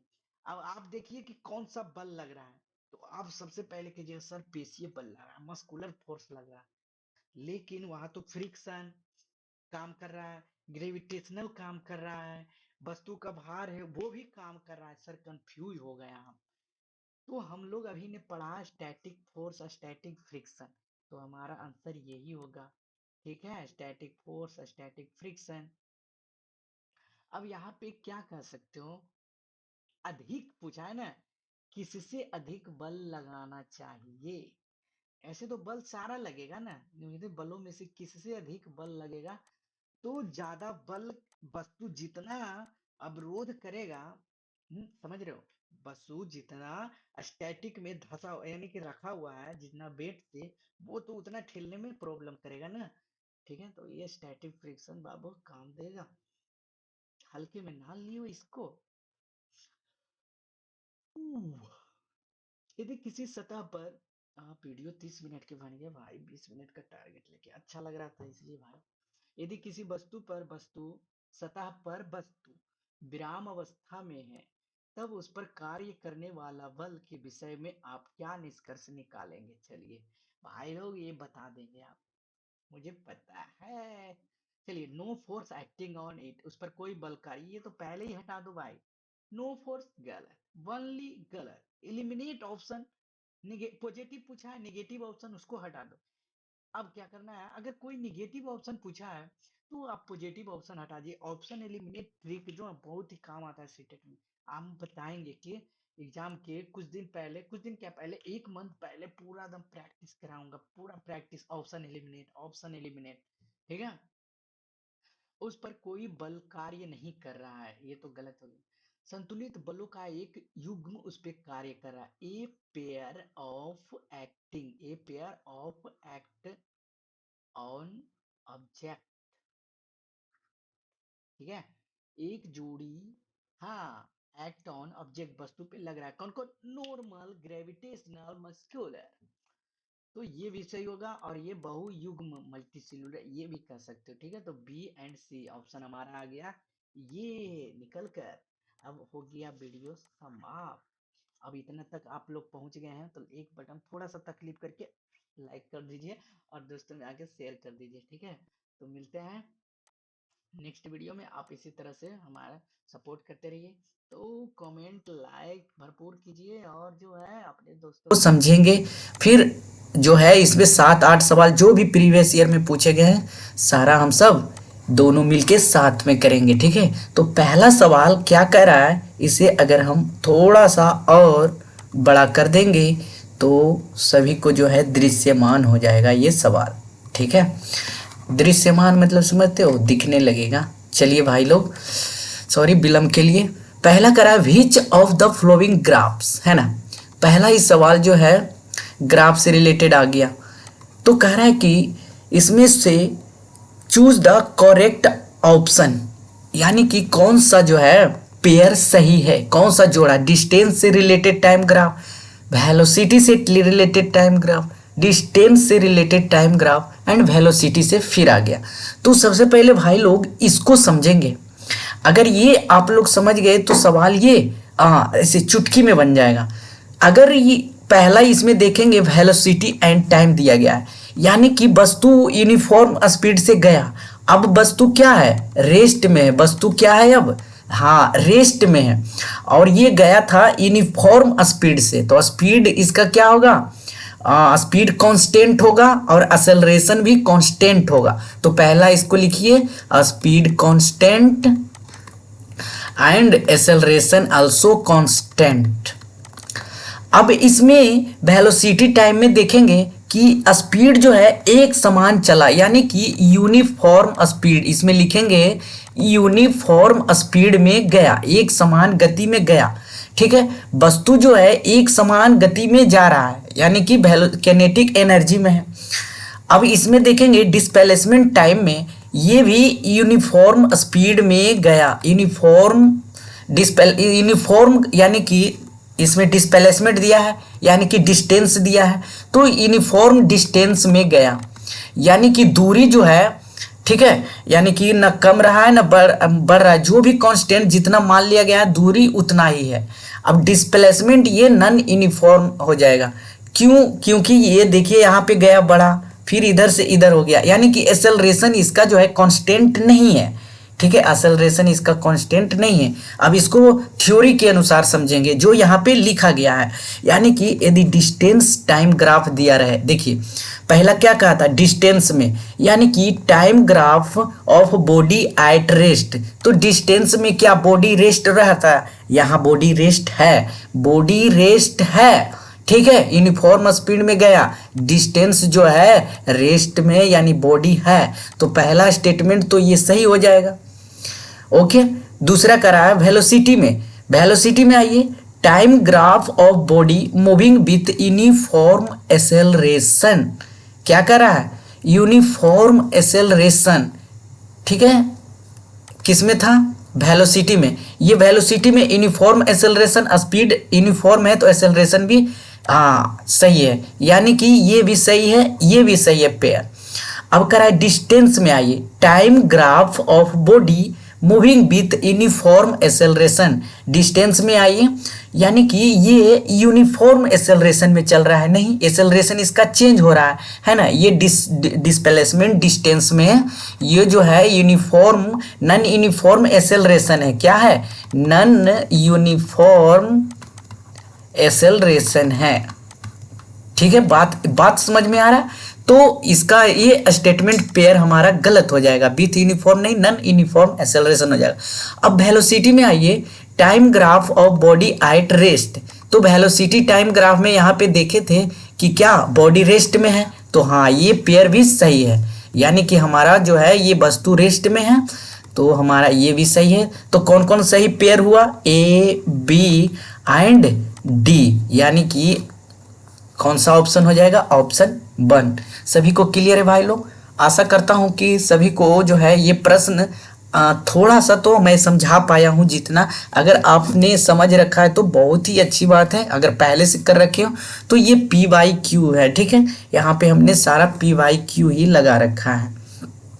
और यहाँ पे आपको ये जो है रिटेन यानी कि नोट्स PDF आपको किस पे मिल जाएगा, हाँ टेलीग्राम चैनल पे मिल जाएगा। यदि आपको नहीं मिलता है टेलीग्राम चैनल पे तो आप कमेंट में कीजिए, आपको पर्सनली आपको भेज दिया जाएगा PDF, ठीक है।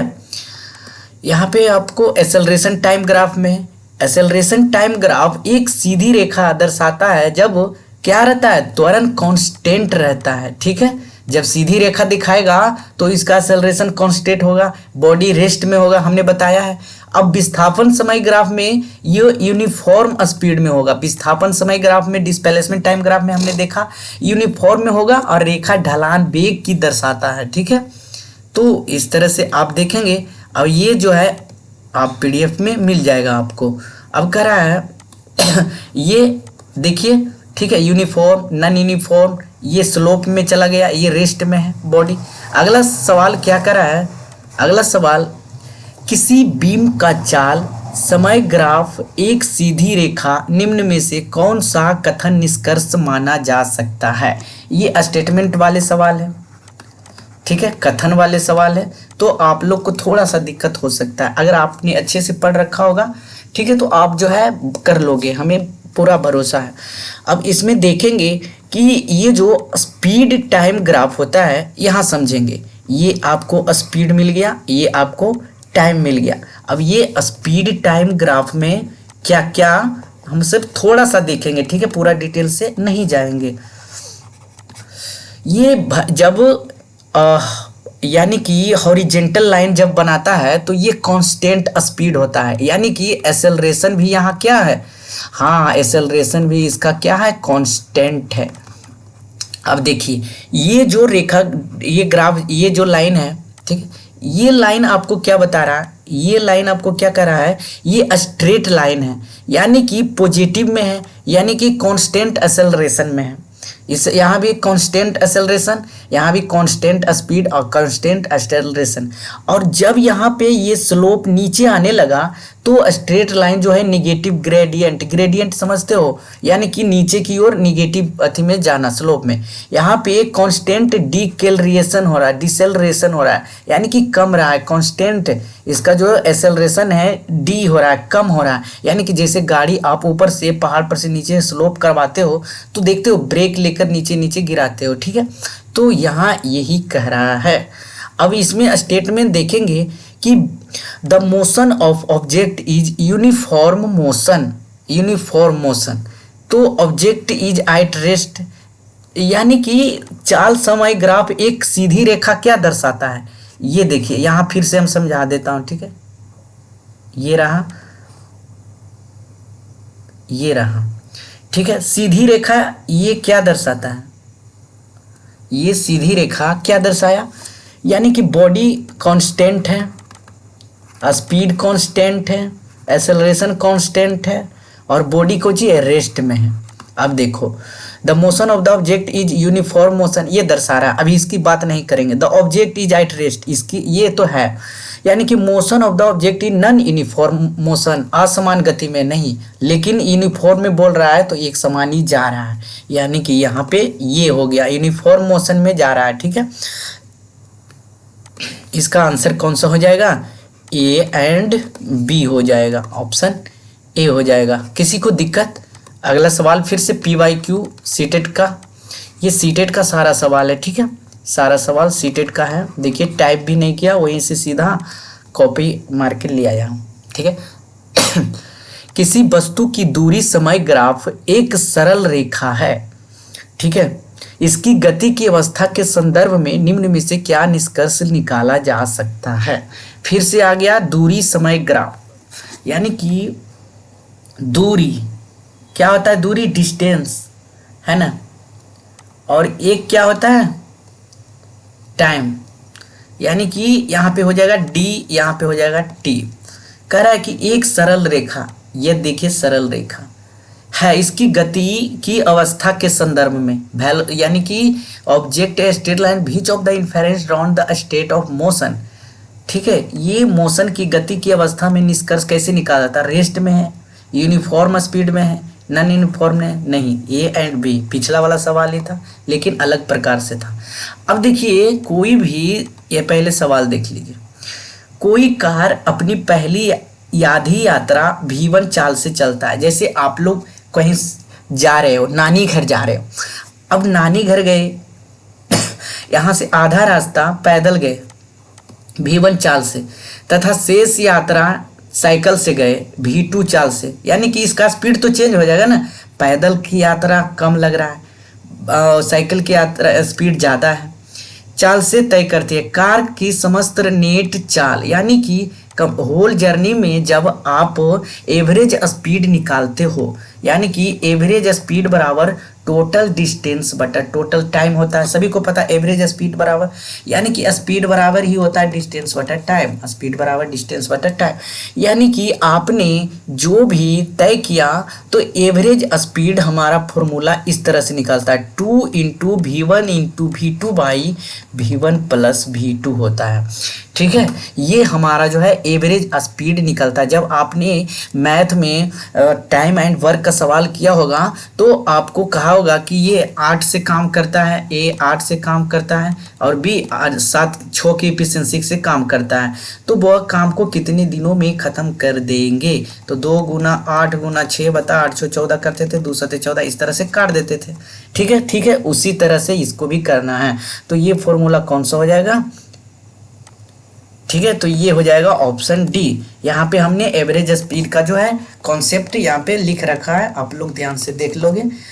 टोटल डिस्टेंस ट्रेवल्ड करा है बाई टोटल टाइम टेकन, यानी कि एस बाई बराबर, यानी कि एस क्या हो गया यहाँ पे डिस्टेंस, ठीक है, T1 T2, यानी कि एवरेज स्पीड बराबर टोटल डिस्टेंस बटा टोटल टाइम, यानी कि टोटल टाइम, टाइम कैसे निकलता है तो स्पीड बटा टाइम, दिस है ना, डिस्टेंस बराबर टाइम बराबर डिस्टेंस बटा स्पीड, टाइम बराबर डिस्टेंस बटा टाइम बराबर डिस्टेंस बटा स्पीड होता है ना, तो 2s/2v1 2v2। तो ठीक है भाई, इस तरह से। अच्छा, इसमें सवाल क्या करा है, उसी पे है सवाल। रेवा कार चलाकर अपने ऑफिस से अपने घर जा रही है, जो 22 किलोमीटर दूर है। टोटल डिस्टेंस कितना है, 22 किलोमीटर। ये सब जो है गिवन जो है नोट कर लीजिए पहले। 10 मिनट तक 48 किलोमीटर प्रति घंटे की चाल से गमन करती है। चलिए, ये जो है डिस्टेंस कैसे निकल जाएगा, डिस्टेंस बराबर कुछ होता है, हाँ, डिस्टेंस बराबर स्पीड गुने टाइम। टाइम कितना है, 10 मिनट। 10 मिनट को घंटे में बदल दूंगा तो कितना हो जाएगा भाई, 60। 10/60, 8×6 = 48, यानी कि 8 किलोमीटर वो कैसे गया, 8 किलोमीटर कार चलाकर गई रेवा, ठीक है। तो वो 8 किलोमीटर कवर कर लिया। अब घटा देंगे तो अब शेष कितना बचा, शेष 14 किलोमीटर बच गया।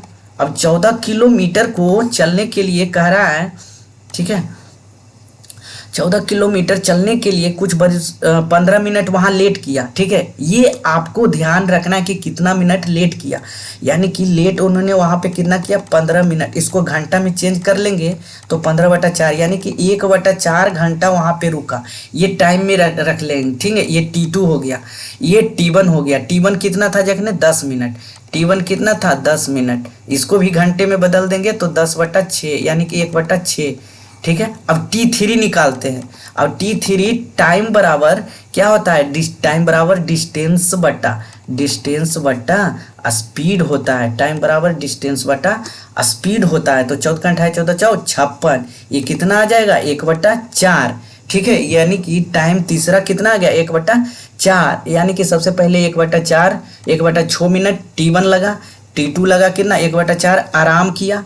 अब फाइनल 1/4 जो है पहुंच गया। अब कह रहा है कि औसत चाल, तो औसत चाल किस तरह से फॉर्मूला हमने बताया, एवरेज स्पीड बराबर टोटल डिस्टेंस कितना था, 22 बटा टोटल टाइम। टोटल टाइम पहले कितना लगा, 1/6 कार से गई, 1/4 कोची से गया, हाँ लेट हो गया, 1/4 कोची हुआ, T3। ये हुई ना बात। अब कर देंगे दोनों को, तीनों का एलसीएम लगा लेंगे। एलसीएम लगा के यहाँ पे नेक्स्ट स्लाइड ले लेता हूँ, ठीक है। नेक्स्ट स्लाइड यहाँ पे ले लेते हैं भाई, 1 सेकेंड। यानी कि टाइम कितना निकल के आ गया था, 22, 1/6 प्लस 1/4 प्लस 1/4। एलसीएम हो जाएगा कितना, 12। एलसीएम हो जाएगा 12, तो एलसीएम 12 हो जाएगा। तो इस तरह से ऐसे 12 लिख देंगे, तो 6 दूनी 12, ऊपर 2 हो जाएगा, 3 हो जाएगा, 3 हो जाएगा, और ये 12 इसमें मल्टीप्लाई हो जाएगा। किसी को दिक्कत नहीं। ऊपर वाला 22 गुना 12/3, 3 6 2 8, 4 दूनी 8, 6 दूनी 12, 2 दूनी 4, 3 दूना 6, 11 दूनी 22, 11 तिया 33। अब कितना आंसर दे रहा है भाई, 33 किलोमीटर प्रति घंटा। 33 किलोमीटर प्रति घंटा, ये क्या आ गया, एवरेज स्पीड आ गया। हमारा आंसर कितना आ गया भाई, ए, ऑप्शन ए। सबको समझ में आ गया। अगला सवाल ये रहा, देखिए मोशन से है, जो कि जेई नीट में पूछा गया। किस में पूछा गया, जेई नीट में। और सवाल कर रहे हो आप सीटेट वाले व्यक्ति, यानी कि a vehicles travel half distance L with the speed, यानी कि आधी दूरी को v1 स्पीड से तय किया, and other half with speed v2। तो एवरेज स्पीड हमने क्या बताया, एवरेज स्पीड बराबर 2 × v1 v2 by v1 plus v2। ये देखिए नीट की एग्जाम में पूछा गया था, आपने ऐसे ही कर दिए कंसेप्ट पे। फिर से आ गया फिजिक्स में, जेई नीट IIT क्लास 11 के पूछा गया सवाल है। कह रहा है कि a car covers the first half of the distance between two places at 40 kilometre प्रति घंटा and other half at 60 kilometre. यानी कि कोई दूरी है, मान लो ये दूरी x किलोमीटर है, ठीक है। अब ये कह रहा है x/2 जो है 40 किलोमीटर प्रति घंटा की स्पीड से गया, फिर 1/2 आधा जो बच गया वो 60 किलोमीटर प्रति घंटा की स्पीड से गया। तो एवरेज स्पीड किस तरह से निकालेंगे भाई? एवरेज स्पीड बराबर टोटल डिस्टेंस बटा एवरेज स्पीड बराबर टोटल डिस्टेंस x है माना था, टोटल डिस्टेंस बटा टोटल टाइम। अब टाइम कैसे निकालोगे? तो टाइम बबुआ ऐसे निकालोगे, t1 बराबर, टाइम बराबर क्या होता है? डिस्टेंस बटा स्पीड। टाइम बराबर क्या होता है? डिस्टेंस, आधा दूरी कितना में तय किया? x/2, यानी कि इसको इस तरह से लिख देंगे x/2। टाइम बराबर डिस्टेंस बटा स्पीड, यानी कि 40 इसमें मल्टीप्लाई हो जाएगा, तो x/2 इंटू ये 40 ऊपर चला जाएगा, 1 इसके नीचे, यानी कि 20x हो जाएगा। ठीक है, यहाँ पे कितना हो जाएगा? 20x। रुक जाओ तो थोड़ा, कितना निकल के आ गया? 20x। अब कह रहा है कि आधी दूरी 60 किलोमीटर प्रति घंटा से। ठीक है, तो इसको किस तरह से टाइम t2 कैसे निकालेंगे? तो डिस्टेंस बटा टाइम, स्पीड, टाइम बराबर डिस्टेंस बटा स्पीड, ये जो हो जाएगा 60 में 30 दूना 60, यानी कि 30x इसका आ गया और 20x उसका आ गया, यानी कि 20x प्लस 30x बराबर, ठीक है भाई, x/50x, x कैंसिल, हमारा कितना निकल के आ गया? 50 किलोमीटर प्रति घंटा। एवरेज स्पीड कितना आ गया? 50 किलोमीटर। आपने ऐसे तय कर दिया जेई नीट सवाल। देख रहे हो, आपको पढ़ना पड़ेगा, ये ग्राफ वाले सवाल थे, टॉपिक नहीं समझिएगा। ठीक है, और प्ले लिस्ट आप लोग चेक कीजिए, और अच्छी लगे वीडियो तो लाइक शेयर कमेंट करना नहीं भूले, चैनल को सब्सक्राइब कर लीजिए ताकि आपको नोटिफिकेशन बराबर मिलता रहे। आप लोग प्ले लिस्ट एक बार जरूर चेक कीजिए। ठीक है, हौसलों से कुछ, कौन सा एक शायरी है ना, वो क्या, रख हौसला वो मंजर भी आएगा, प्यासे के पास चलकर समंदर भी आएगा, थक कर मत बैठे मंजिल के मुसाफिर, मंजिल भी मिलेगी, मिलने का मज़ा भी आएगा। तो जी सीटेट जुलाई 2025 में आएगा, और आप लोग इसके लिए तैयार रहें। नोटिफिकेशन इधर से उधर यूट्यूब नोटिफिकेशन के फेरम मत रहिए, आप लोग पढ़ते रहिए हमारे साथ, चैनल से जुड़े रहिए। प्लेलिस्ट आपको जो है भरपूर प्लेलिस्ट मिल गया है, आप जो चाहे वो पढ़ सकते हो साइंस और मैथ में। अगर आपको कोई दिक्कत हो तो मॉक टेस्ट में मैंने लगा रखा है, साथ में आप लगा सकते हो, प्लेलिस्ट देख लेंगे।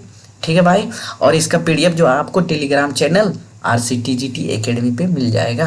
ठीक है, ये पहला सवाल PYQ कह रहा है कि डरना नहीं है। ठीक है, इसका हिंदी भी हम सिंपल है, बस ये इंग्लिश जो है आपको थोड़ा सरल शब्दों में मिलेगा। ठीक है, तो आप आसानी से इसे टैकल कर लोगे। Which of the following property of light can be use to explain the phenomena of shadow formation?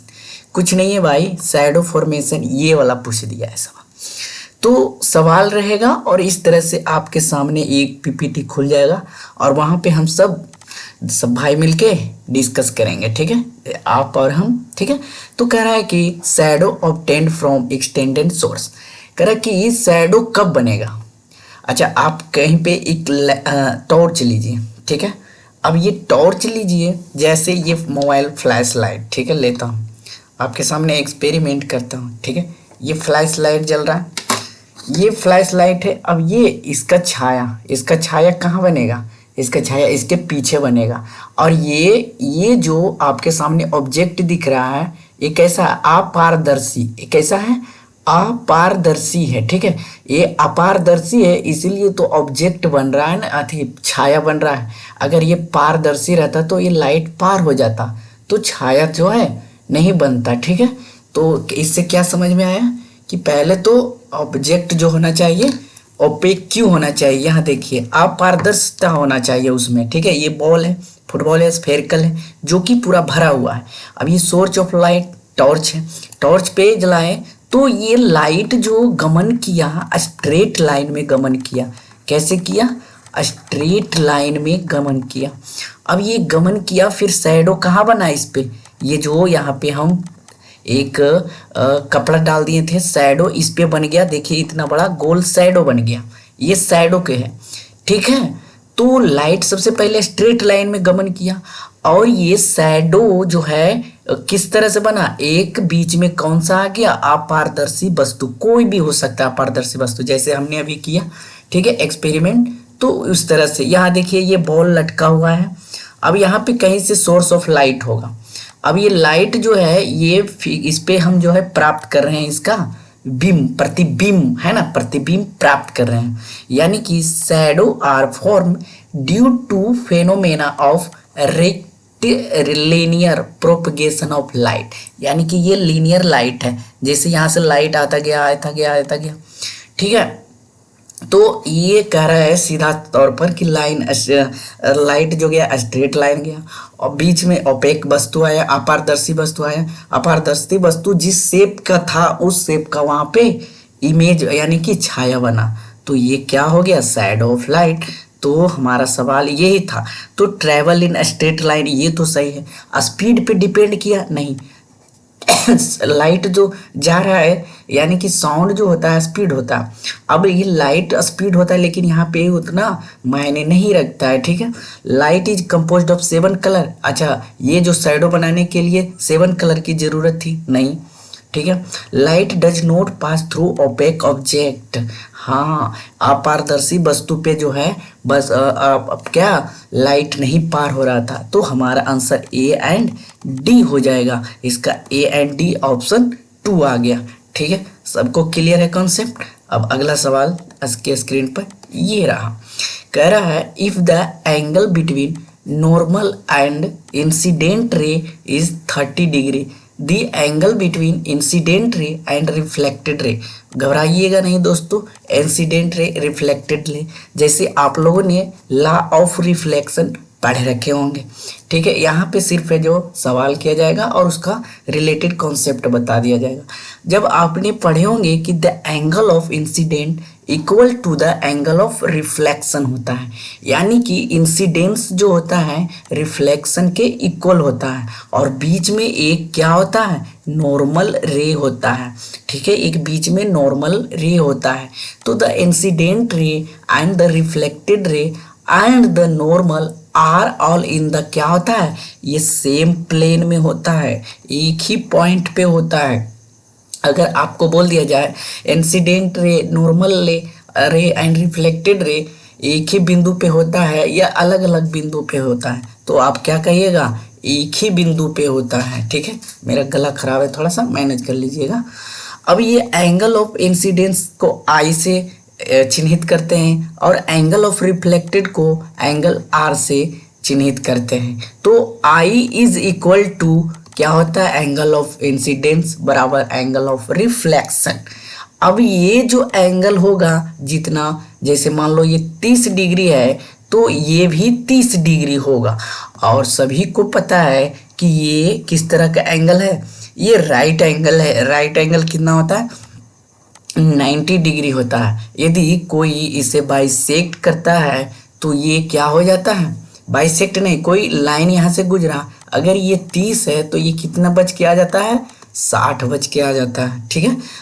अगर ये 60 है तो ये कितना बच गया, ये भी 60 बच गया, ठीक है। यानी कि हम कह सकते हैं कि एंगल ऑफ इंसिडेंट और एंगल ऑफ रिफ्लेक्टेड इक्वल होता है और एंगल ऑफ रिफ्लेक्टेड किसके इंक्लाइन होगा, प्लेन मिरर के, और सापेक्ष किसके होगा, प्लेन मिरर के सापेक्ष एंगल ऑफ जो भी बच गया, ठीक है, लाइन, ये मतलब एंगल ऑफ इंसिडेंस मिरर के सापेक्ष और एंगल ऑफ रिफ्लेक्टेड मिरर के सापेक्ष इक्वल होगा। आए बात समझ में, ठीक है। इस पे भी सवाल रहेगा। अगर आपको कह दिया जाए कि एंगल ऑफ इंसिडेंस एंड ये मिरर है उसके कोण जो है 50 डिग्री है, तब आपको ये बीच में angle of incident and angle of reflected रे के बीच का कोण बताना है। तो आप अभी हमने पढ़ा कि इंसिडेंट रे यानी कि मिरर के सापेक्ष जो होता है एंगल ऑफ रिफ्लेक्टेड मिरर के सापेक्ष क्या होता है, इक्वल होता है। Angle of incident theta, angle of reflected किसके, प्लेन मिरर के, मिरर इसमें पीपी लिख देंगे, यानी कि इक्वल। तो ये 50 डिग्री है तो ये भी 50। अब बच गया टोटल कितना होता है, 180 डिग्री का। सभी को पता है कि सप्लीमेंट्री एंगल कितना होता है, 180 डिग्री, कंप्लीमेंट्री एंगल 90 डिग्री। तो संपूरक कोण 180 डिग्री, तो 50 50 100, ये कितना हो जाएगा, 80 डिग्री। टोटल दोनों मिला के कितना हो गया, 80 डिग्री हो गया। चलिए अब इस पे हम सवाल करते हैं। सवाल क्या था, if the angle between normal and the incident ray is 30 degree. तो पहले एक प्लेन मिरर बना लिए, ठीक है। अब इस पे कहा गया है कि एक इंसिडेंट रे आया, फिर यहाँ से एक रिफ्लेक्ट किया, तो ये इंसिडेंट है, ये रिफ्लेक्टेड है। अब कह रहा है कि ये नॉर्मल से कह रहा है, ये नॉर्मल से कह रहा है between normal and the incident, between normal and the incident ray is, ये दिया गया है 30 डिग्री। तो कहा गया है कि the angle between incident ray and reflected रे इज, तो ये वाला एंगल टोटल पूछा है, इंसिडेंट रे एंड रिफ्लेक्टेड रे के बीच वाले एंगल पूछा है, ये वाला टोटल एंगल पूछा है। अगर ये हम सबको पता था कि I इज इक्वल टू क्या होता है, R होता है, I is equal to R होता है, तो ये 30 डिग्री है, तो ये भी कितना हो जाएगा 30 डिग्री, 30 डिग्री, 30 कितना हो गया 60 टोटल हो गया। तो हमारा यही पूछा है कि I जोड़ R बराबर कितना हो जाएगा 60 डिग्री हो जाएगा। तो आंसर कितना हो जाएगा 60 डिग्री। अगर यही पूछ देता तो हम सबको पता है कि ये 90 होता है, तो ये 30 है, तो ये कितना हो जाएगा 60, 60 30 90, 90 9 3 12 120, तो ये कितना हो जाएगा 60। ठीक है, अब समझ में आ गया। अगला सवाल ये रहा, which of the statement given below is true regarding the image formed in plane mirror। ठीक है, अब प्लेन मिरर की बात करते हैं। तो प्लेन मिरर ये देखिए, सबसे बड़ा इंस्टीट्यूट आकाश इंस्टीट्यूट से हमने ये उठा लिया है, आपको कोई शक भी नहीं होना चाहिए। अब यहाँ पे ये रियल ऑब्जेक्ट है, ठीक है। अब ये रियल ऑब्जेक्ट आपको क्या कह रहा है भाई साहब, ये रियल ऑब्जेक्ट आपको यहाँ पे बिंदु है, ऑब्जेक्ट रखा हुआ है, ये प्लेन मिरर से टकराया, ठीक है। तो ये इधर की ओर रिफ्लेक्ट किया, लेकिन इसका वर्चुअल इमेज इसके पीछे बनता है, और पीछे ये जितना दूरी पे बनेगा, मान लो ये 8 मीटर है, तो ये भी कितना दूरी पर बनेगा 8 मीटर पे।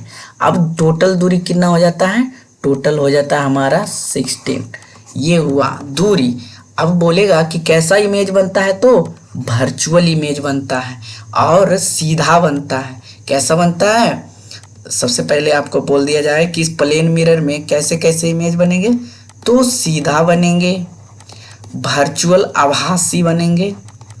आभासी मतलब लेफ्ट वाला राइट में, राइट वाला लेफ्ट में दिखाएगा, जैसे खाना खाइएगा लेफ्ट से दिखाएगा, आप राइट से खा रहे हो, ठीक है। ये आभासी हुआ, वर्चुअल हुआ, आभासी हुआ। सीधा होगा, वस्तु के बराबर होगा, ठीक है, वस्तु के बराबर होगा, और दूरी जो है सेम होगा। अगर ये 8 मीटर पर है तो इमेज भी 8 मीटर पर ही बनेगा, ठीक है। इतना समझ में आ गया। अब चलते हैं, क्या कह रहा है सवाल, सवाल कह रहा था the image is larger in size, गलत। हमने क्या कहा, सेम साइज। कैसा बनेगा, same size. Image is formed at the same distance as the object, yes. बोले थे कि अगर 8 मीटर पर है ऑब्जेक्ट, तो वर्चुअल इमेज यहाँ से 8 मीटर तक बनेगा, तो दोनों इक्वल है कि नहीं, तो same distance. Image is laterally inverted, उल्टा नहीं होगा, सीधा होगा, इरेक्ट होगा, ठीक है। हमने क्या कहा था, सीधा होगा। द इमेज इज वर्चुअल, हाँ आभासी था, तो ऑप्शन बी एंड डी हो जाएगा। अच्छा, इसमें तो बी एंड डी दिया ही नहीं है। Image is format distance object, same, सही है। तो image is larger in the size of the object, ये कैसे होगा भाई, वर्चुअल। लिटरली इन्वर्टेड मतलब क्या होता है, लिटरली वर्चुअल होना चाहिए। लिटरली यहाँ पे लिटरली आभासी दिया है, सही है, हम सॉरी हम देखा नहीं, ठीक है। इमेज इज लिटरली, लिटरली मतलब क्या होता है, जैसे है वैसे ही, ठीक है। लिटरली इन्वर्टेड यानी कि इन्वर्टेड, ये वर्चुअल टोटल बोला गया, यानी कि ये बायां वाला दायां, दायां वाला बायां, इस तरह से बोला गया। तो बी सी एंड डी होगा, ठीक है, बी सी डी। ऑप्शन कौन सा हो जाएगा, थर्ड हो जाएगा, ठीक है। मेरा मिस्टेक था, यहाँ पे हमने इन्वर्टेड उल्टा डायरेक्ट समझे, यहाँ पे लिटरली आभासी उल्टा बोला था, ठीक है। अब अगला सवाल कह रहा है कि two mirror A and B are the right angle to each other. घबराना नहीं है, समझा देता हूँ। दो मिरर है, ठीक है। यहाँ पे सबसे पहले इसको करने से पहले ये सवाल कीजिए, ठीक है। किधर गया, ये सवाल कीजिए। कह रहा कि how many image you will be form if you stand between. सीधा सीधी बात है, आप दो प्लेन मिरर को अब पैरेलल रख दीजिए। अब बीच में आप खड़ा हो जाइए इस तरह से, ये बच्ची जैसी है। देखिए ये बच्ची, इसके पीछे भी मिरर होगा और ये बीच में ऐसे कर रही है, ठीक है। कैसे कर रही है? ऐसे। अब ये देखिए कितना इन्फिनाइट इमेज बन रहा है, यानी कि टू प्लेन मिरर पैरेलल रहेगा तो इमेज कैसा बनेगा? इमेज आपको असीमित बनेगा, इनफिनाइट बनेगा, ठीक है। दिक्कत नहीं होना चाहिए। तो इसका आंसर क्या हो जाएगा? असीमित, ठीक है। अब इसका सवाल का जवाब दीजिए। Two mirror A and B right angle to each other, ray of light strike mirror. कह रहा है कि स्ट्राइक करता है मिरर। अब जैसे आपको ये दे दिया, अब यहाँ से आपको स्ट्राइक करवाना है, ठीक है, इस तरह से। अब यहाँ से एक इस तरह से हो गया, अब यहाँ से एक इस तरह से हो गया, ठीक है। ये एंगल ऑफ इंसिडेंट हो गया, ये नॉर्मल हो गया, ये क्या हो गया? रिफ्लेक्टेड हो गया। अब कह रहा है कि at right angle to each other if of light strike mirror 30 degree. ये 30 डिग्री पे मिरर को स्ट्राइक कराया जा रहा है, ठीक है। कितना पे? 30 डिग्री पे। तो ये 30 है तो एंगल आई बराबर क्या होता है? Angle are. तो एंगल 30 भी ये हो जाएगा, ठीक है। ठीक है दोस्तों, एंगल 30 ये हो जाएगा, यानी कि ये दोनों 60 हो गया। तो हम सबको ये कितना बच गया? 60 डिग्री ये बच गया। और ये कितना हो गया? 90 डिग्री तो पहले से है, तो 9 6 15, तो ये कितना बच गया? 30 डिग्री ये हो गया। अब बोल रहा है कि find the angle reflection after reach reflected from both the mirror A and B. तो ये 30 एंड 60 डिग्री बनेगा, ठीक है। रिफ्लेक्ट होकर कितना बच गया? 30 एंड 60 डिग्री। तो ये कितना आ जाएगा? 30 एंड 60 डिग्री, ठीक है। अब आगे की तरफ चलते हैं। कह रहा है कि Ritu is standing in front of plane mirror. ये प्लेन मिरर हो गया। अब रितु एक लड़की है। अब बोल रहा है कि प्लेन मिरर के सामने खड़ी है। Between Ritu and her image is 10 metre, यानी कि रितु एंड उसके इमेज से 10 मीटर का दूरी है। She moves 2 metre towards the mirror, यानी कि जिस तरह से आप मिरर के आगे जाओगे, ठीक है, वो मिरर के दुगना आगे आएगा, ठीक है। जैसे 2 आप इधर बढ़ोगे तो 2 इधर आएगा। तो पहले बोला कि ये दूरी कितना था? टोटल दूरी था 10 मीटर। अब ये 10 मीटर था, यानी कि ये रितु हो गया, रितु के इमेज हो गया, ठीक है। अब रितु की इमेज इधर से 2 मीटर आगे की ओर गया तो 2 मीटर इधर आया, तो 10 में से कितना घट गया भाई? 4 घट गया। तो कितना बच के आया? 6 मीटर। तो अब रितु एंड इमेज उसके बीच कितना है? 6 मीटर है, ठीक है। अब समझ में आ गया। अच्छा, अब अगला सवाल कहते हैं what will be the direction of reflected ray when light is incident normal to the surface. कह रहा है कि क्या होगा डायरेक्शन यदि रिफ्लेक्ट करेगा, जब एक लाइट इंसिडेंट करेगा नॉर्मल सरफेस से।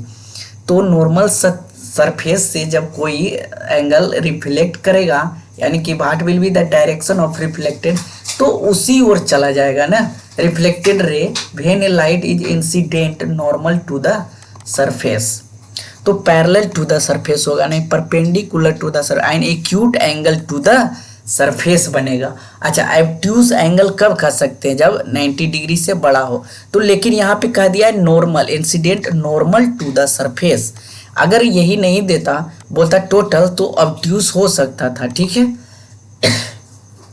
तो एक्यूट एंगल हो सकता है, ऑब्ट्यूज भी होगा जब नॉर्मल नहीं बोलेगा तब। तो ये हम लोगों ने कर रखा था। अच्छा, ये सवाल अच्छा है, बहुत ही बढ़िया सवाल है। कह रहा है the image of distant colour object form in A pin hole camera is always. तो पिन होल कैमरा आप लोग देखे हो? पिन होल कैमरा किधर गया? याद देखो, यदि आप एक बॉक्स बना लो, ट्रांसलूसेंट स्क्रीन जिसे कहते हैं, उसके अंदर एक छोटा सा पिन होल कर दो। अब ये पिन होल से ये इमेज बनेगा पेड़ का बहुत ही छोटा, इन्वर्टेड बनेगा। इन्वर्टेड मतलब हम बोले थे ना उल्टा होता है, इन्वर्टेड बनेगा, यानी कि उल्टा बनेगा। और किधर बनेगा? वस्तु से छोटा बनेगा। वस्तु से कैसा बनेगा? छोटा बनेगा। तो बस यही पूछा है सवाल। ये वर्चुअल बनेगा नहीं, आभासी वास्तविक उल्टा, हाँ real inverted black and white and diminished छोटा, ठीक है यही बनेगा। अच्छा अब क्लेडियोस्कोप और पेरिस्कोप के बारे में जान लेते हैं। पेरिस्कोप ये जो है आप कहाँ यूज करते हो, जब आप सबमरीन में रहते हो, पानी के अंदर वाले जहाज में, तो यानी कि ऊपर की हालात को जानने के लिए नाव थी जो कमांडो होते हैं है ना, नेवी कमांडो, वो अंदर से देखते हैं पिन होल कैमरा लगा के, तो ये वस्तु इस तरह से दिखती है। ये दो मिरर रहते हैं, प्लेन मिरर, एक 45 डिग्री पे और ये 45 डिग्री पे, यानी कि दो प्लेन मिरर रहते हैं। कितने डिग्री पे रहते हैं, 45 डिग्री पे लगा दिए जाते हैं। अब ये पौधा यहाँ पे रिफ्लेक्ट करके सीधे ये मिरर पे रिफ्लेक्ट करेगा, फिर आपको आंखें तक पहुँचा देगा ऑब्जर्वर के पास। तो ये हाइट ऑफ डिस्टेंस के ऊपर रहता है। Object to be seen here, जैसे पौधा दिख रहा है ठीक उसी तरह से आपको दिखेगा। अब ये होता है क्लेडियोस्कोप। क्लेडियोस्कोप क्या होता है, ये small pieces of coloured glasses यहाँ पे डाल देता है।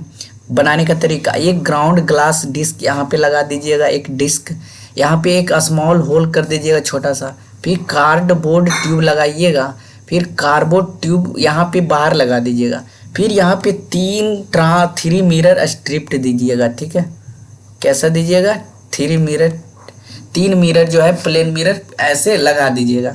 तो क्लेडियोस्कोप में कहागा कि कितने मिरर होते हैं प्लेन, तो 3 होते हैं, और जो होता है ये ग्राउंड ग्लास डिस्क कितने होते हैं, 1 होते हैं। ये स्मॉल होल करना होता है, कार्डबोर्ड ट्यूब लगाना पड़ता है, क्या लगाना पड़ता है, कार्डबोर्ड ट्यूब लगाना पड़ता है। तो और यहाँ पे small pieces of colour glasses, यानी कि बहुत सारे कलर्ड में ग्लासेस वहाँ पे रख देते हैं, ठीक है। तो ये हमारा बन जाता है क्लेडियोस्कोप कंस्ट्रक्शन, ठीक है भाइयों। अब 20 मिनट का वीडियो भी बन गया, वीडियो बड़ा भी नहीं रहना चाहिए क्योंकि आप लोग तो बोर हो जाते हो। अगर आपको अच्छा लगता है तो कमेंट लाइक शेयर ज़रूर करें ताकि हमें मोटिवेशन मिले। और आप लोगों के लिए जो है CTET साइंस और BPSC करा रहा हूँ, तो प्लेलिस्ट आप लोग चेक करते रहिए, प्लेलिस्ट अपडेटेड हो गया है और इसका PDF जो है आपको RCTGT एकेडमी टेलीग्राम चैनल पे मिल जाएगा, ठीक है दोस्तों। तो यहीं तक आज हम लोग क्लास रखते हैं, मिलते हैं नेक्स्ट वीडियो में, धन्यवाद। पहला सवाल ये रहा, उसके पहले 2 मिनट का रिवीजन कर लेता हूँ, ठीक है, फटाक हो जाएगा, ठीक है। Sound is a form of energy, sound जो है क्या है, sound is a form of energy है। अच्छा साउंड को ट्रेवल करने के लिए क्या होता है, हाँ इसको जो है एक नीड यानी कि नीड मीडियम यानी कि माध्यम की आवश्यकता होती है। किसकी आवश्यकता होती है, माध्यम की आवश्यकता होती है। सबसे ज़्यादा जो है साउंड किस में ट्रेवल करेगा, तो हमने बताया था solid is greater than liquid is greater than gas. क्यों, क्योंकि इसमें जो है इंटरमोलिकुलर फोर्स ज़्यादा जिसमें होगा, यानी कि संघनन जिसमें ज़्यादा होगा आवाज़ उसमें ज़्यादा करेगा। तो इसमें जो कण होते हैं, पार्टिकल्स जो होते हैं सटे सटे होते हैं, लिक्विड में थोड़ा सा हटे हटे होते हैं और गैस में तो पूरे फाटे होते हैं, ठीक है ये समझ में आ गया। अच्छा यानी कि जो नीड मीडियम होता है यानी कि माध्यम जो होता है कौन कौन होता है, आपको पहला वाटर हो जाएगा, एयर हो जाएगा और क्या हो जाएगा, सॉलिड हो जाएगा, यानी कि कोई ऑब्जेक्ट, हार्ड ऑब्जेक्ट, और ठीक है ये सब जो है हाँ मीडियम आवश्यकता यानी कि माध्यम की आवश्यकता ये सब करेगी पूरा। अच्छा किसमें निर्वात नहीं करेगा, तो वैक्यूम में, यानी कि निर्वात यहाँ पर जो है एयर रेसिस्टेंस होता है, यानी कि एयर यहाँ आवाजम यानी कि गमन जो करती है हवा यहाँ पे नहीं कर पाती है वैक्यूम में, ठीक है। इसलिए यहाँ जो है साउंड जो है ट्रेवल नहीं कर पाता है, लेकिन लाइट जो है ट्रेवल कर पाता है। क्यों, क्योंकि light without any need medium travel, यानी कि कोई बिना माध्यम की आवश्यकता से लाइट जो है ट्रेवल करता है। और हमने पढ़ा था कि लाइट इज ग्रेटर दैन, यानी कि स्पीड, लाइट की speed is greater than sound, sound की स्पीड, ठीक है। यानी कि लाइट की स्पीड जो होती है साउंड की स्पीड से ज़्यादा होती है, क्योंकि 3 गुने 10 के पावर 8 मीटर प्रति सेकेंड लाइट है, ये तो साउंड 331 334 तक मीटर प्रति सेकेंड है। देख रहे हो कितने के फर्क है, ठीक है, ये होता है। और क्या रिवीजन करना है, थोड़ा सा रिवाइज कीजिए। ये होता है ट्रांस यांत्रिक, यानी कि ये मीडियम क्या होता है, मैकेनिकल वेव्स, यानी कि साउंड जो हो गया। अच्छा एक स्लाइड और ले लेता हूँ, ठीक है। अच्छा साउंड जो हो गया, ये लॉन्गिट्यूडिनल वेव एक ट्रांसवर्स वेव होता है। साउंड ट्रांसवर्स वेव नहीं होता है। ट्रांसवर्स वेव कौन सा होता है वो बताता हूँ। ये हो गया longitudinal wave, longitudinal mechanical wave बोलते हैं, ठीक है। लॉन्गिट्यूडिनल मैकेनिकल वेव यानी कि यांत्रिक अनुदैर्ध्य तरंग या अनुदैर्ध्य यांत्रिक तरंग।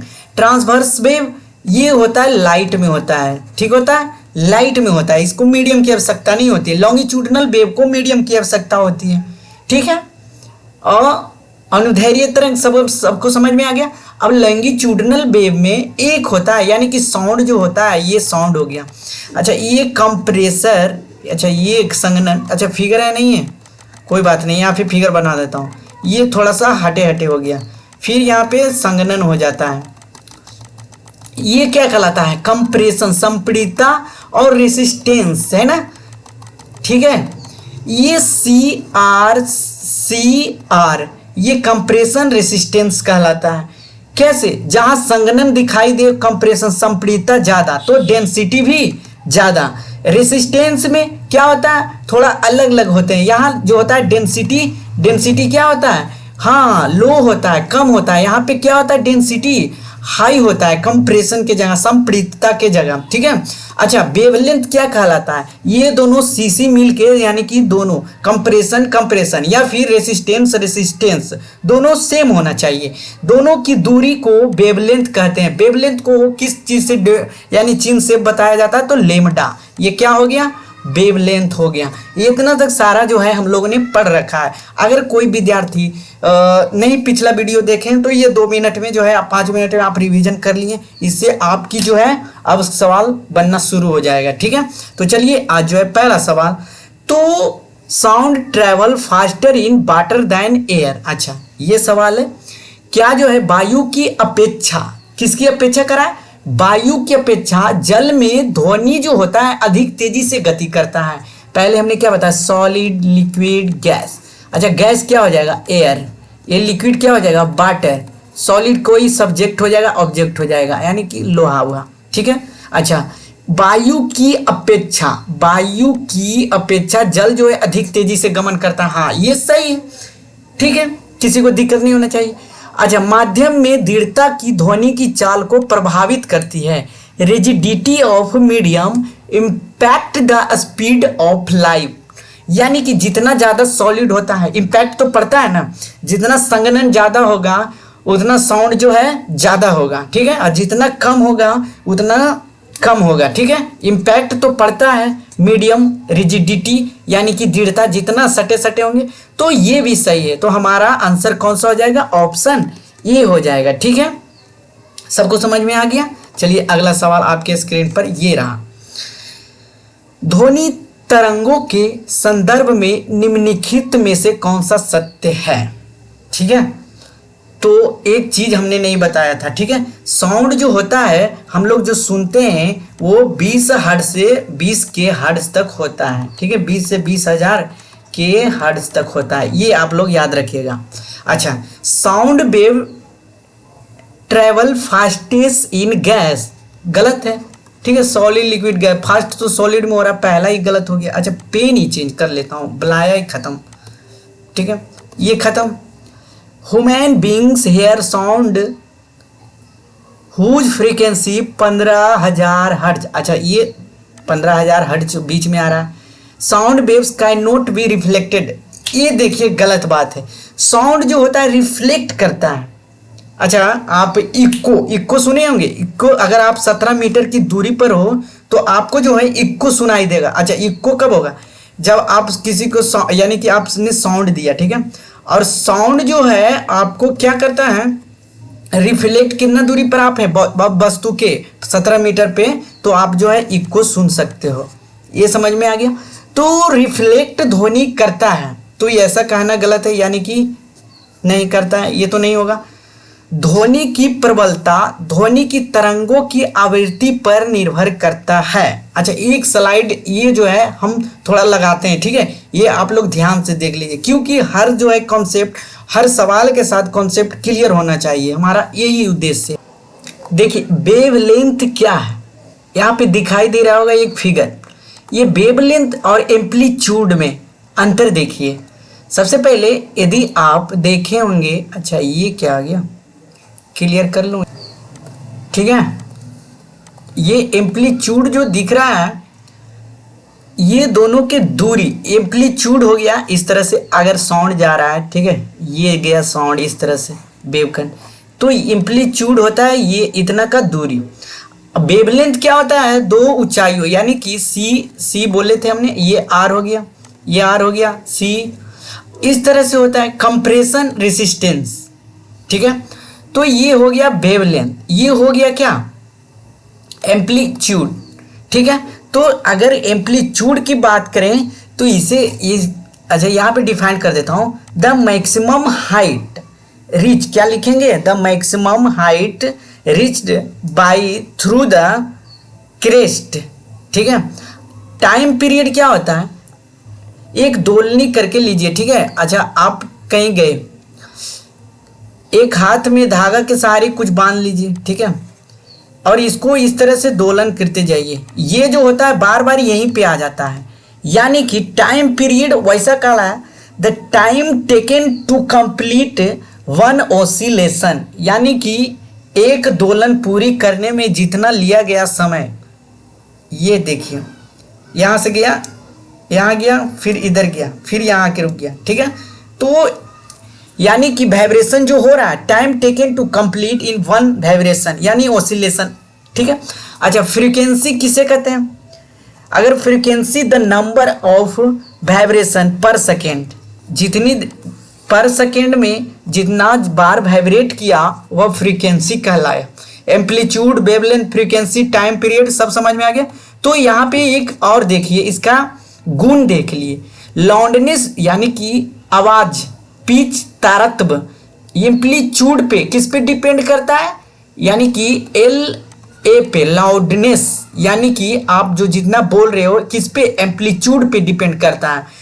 पिच यानी कि किस तरह से पिच, यानी कि तारतब यानी कि अच्छा वाला है या यानी सिंगर को देखिए बोलते हैं कितना अच्छा लगता है अरिजीत सिंह को, अगर हम बोल रहे हैं तो ये फटे आवाज में जा रहा है, तो हमारा जो पिच डिपेंड कर रहा है, फ्रीक्वेंसी मेरा जो है ना, फ्रीक्वेंसी पे डिपेंड कर रहा है, और जो वॉइस निकल रहा है वोकल कोड, ये एम्पलीट्यूड यानी कि आवाज तेज निकल रहा है, लो निकल रहा है, ठीक है। एम्पलीट्यूड यानी कि सॉफ्ट कितना है, लाउड कितना है। पिच जो कम बेसी, कम पेशी, पिच यानी कि औरत का देखिएगा पिच तुरंत सुनाई देता है, बहुत दूर तक सुनाई देता है, क्यों, क्योंकि उनका जो फ्रीक्वेंसी होता है लो होता है और हाई, यानी कि frequency depend on the pitch, P directly proportional to F और L directly proportional to A। जिसका जो लाउडनेस है उसका, यानी कि लाउडनेस कम है तो उसका फ्रीक्वेंसी ज़्यादा होगा, अगर एम्पलीट्यूड ज़्यादा है तो पिच उसका कम होगा, इस तरह से होता है, ठीक है।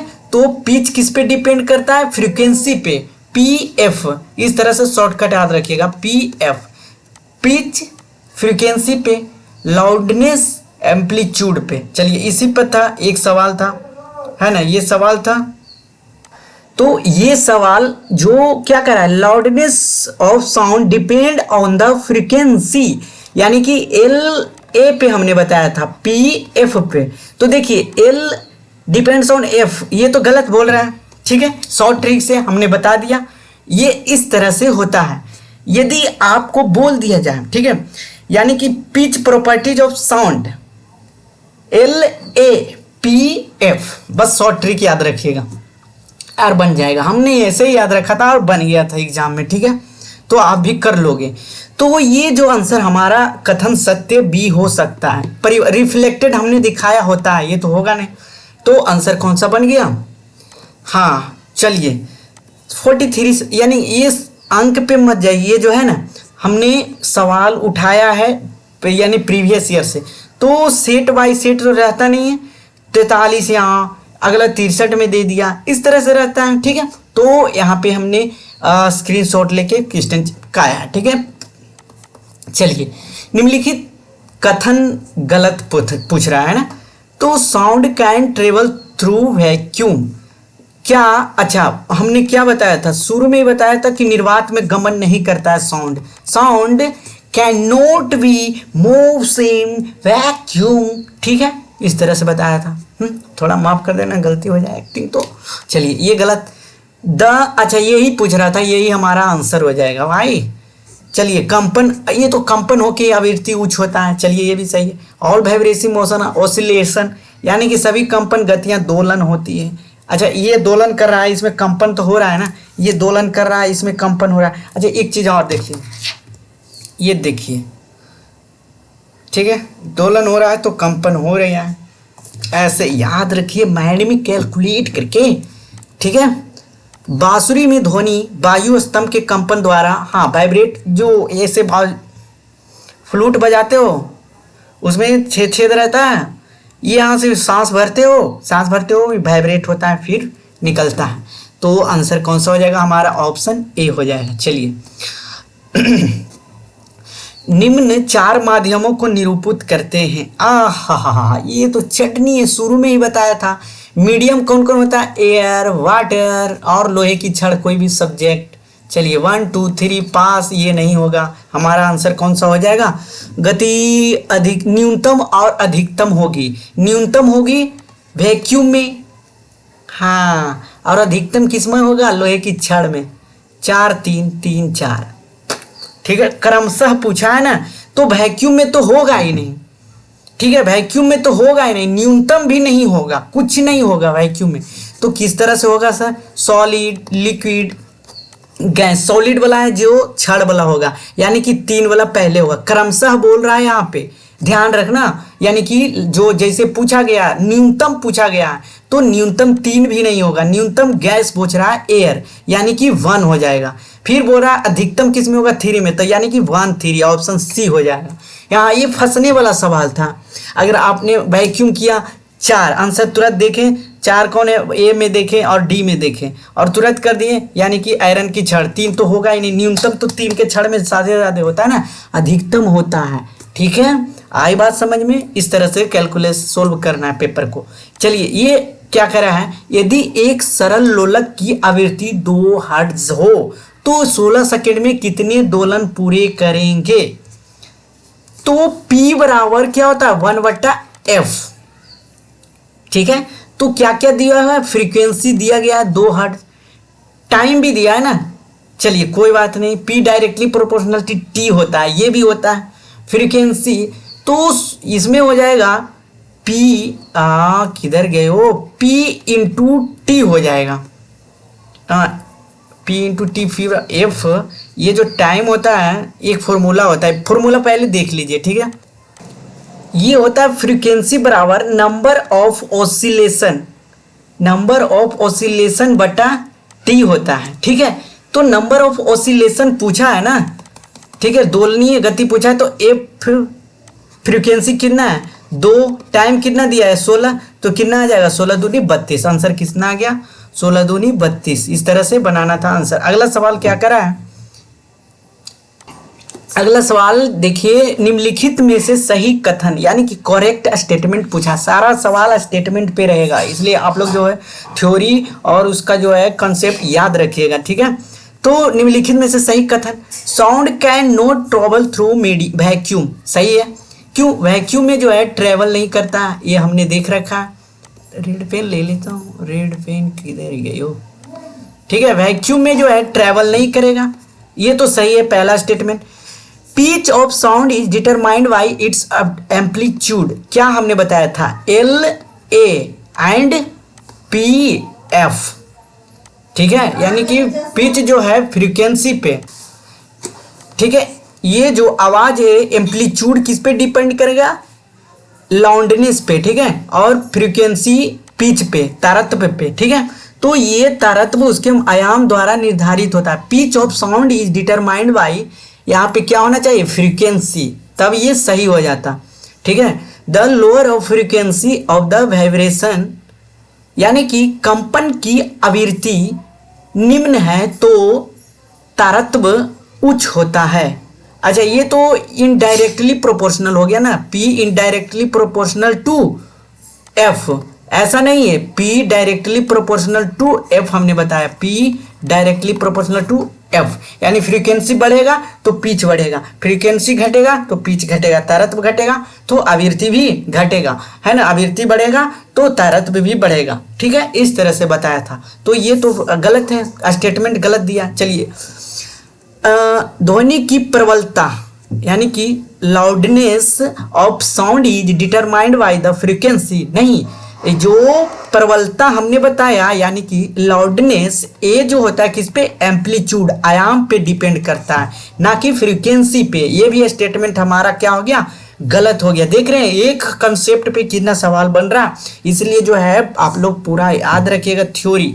चलिए, इसका सवाल कौन सा हो जाएगा, हमारा ऑप्शन ए हो जाएगा। ठीक है, किसी को दिक्कत? अगला सवाल क्या करा, किसी सरल लोलक, अच्छा कोई एक सिंपल पेंडुलम है, उसको जो है लेंथ से इंक्रीज 4 टाइम्स, यानी कि लोलक को 4 गुना बढ़ाया जाता है। एक लोलक का फॉर्मूला होता है, क्या होता है लोलक का फॉर्मूला, T बराबर 2 पाई अंडर रूट L बटा जी। जी क्या होता है, ग्रेविटेशनल फोर्स, जी लग रहा है।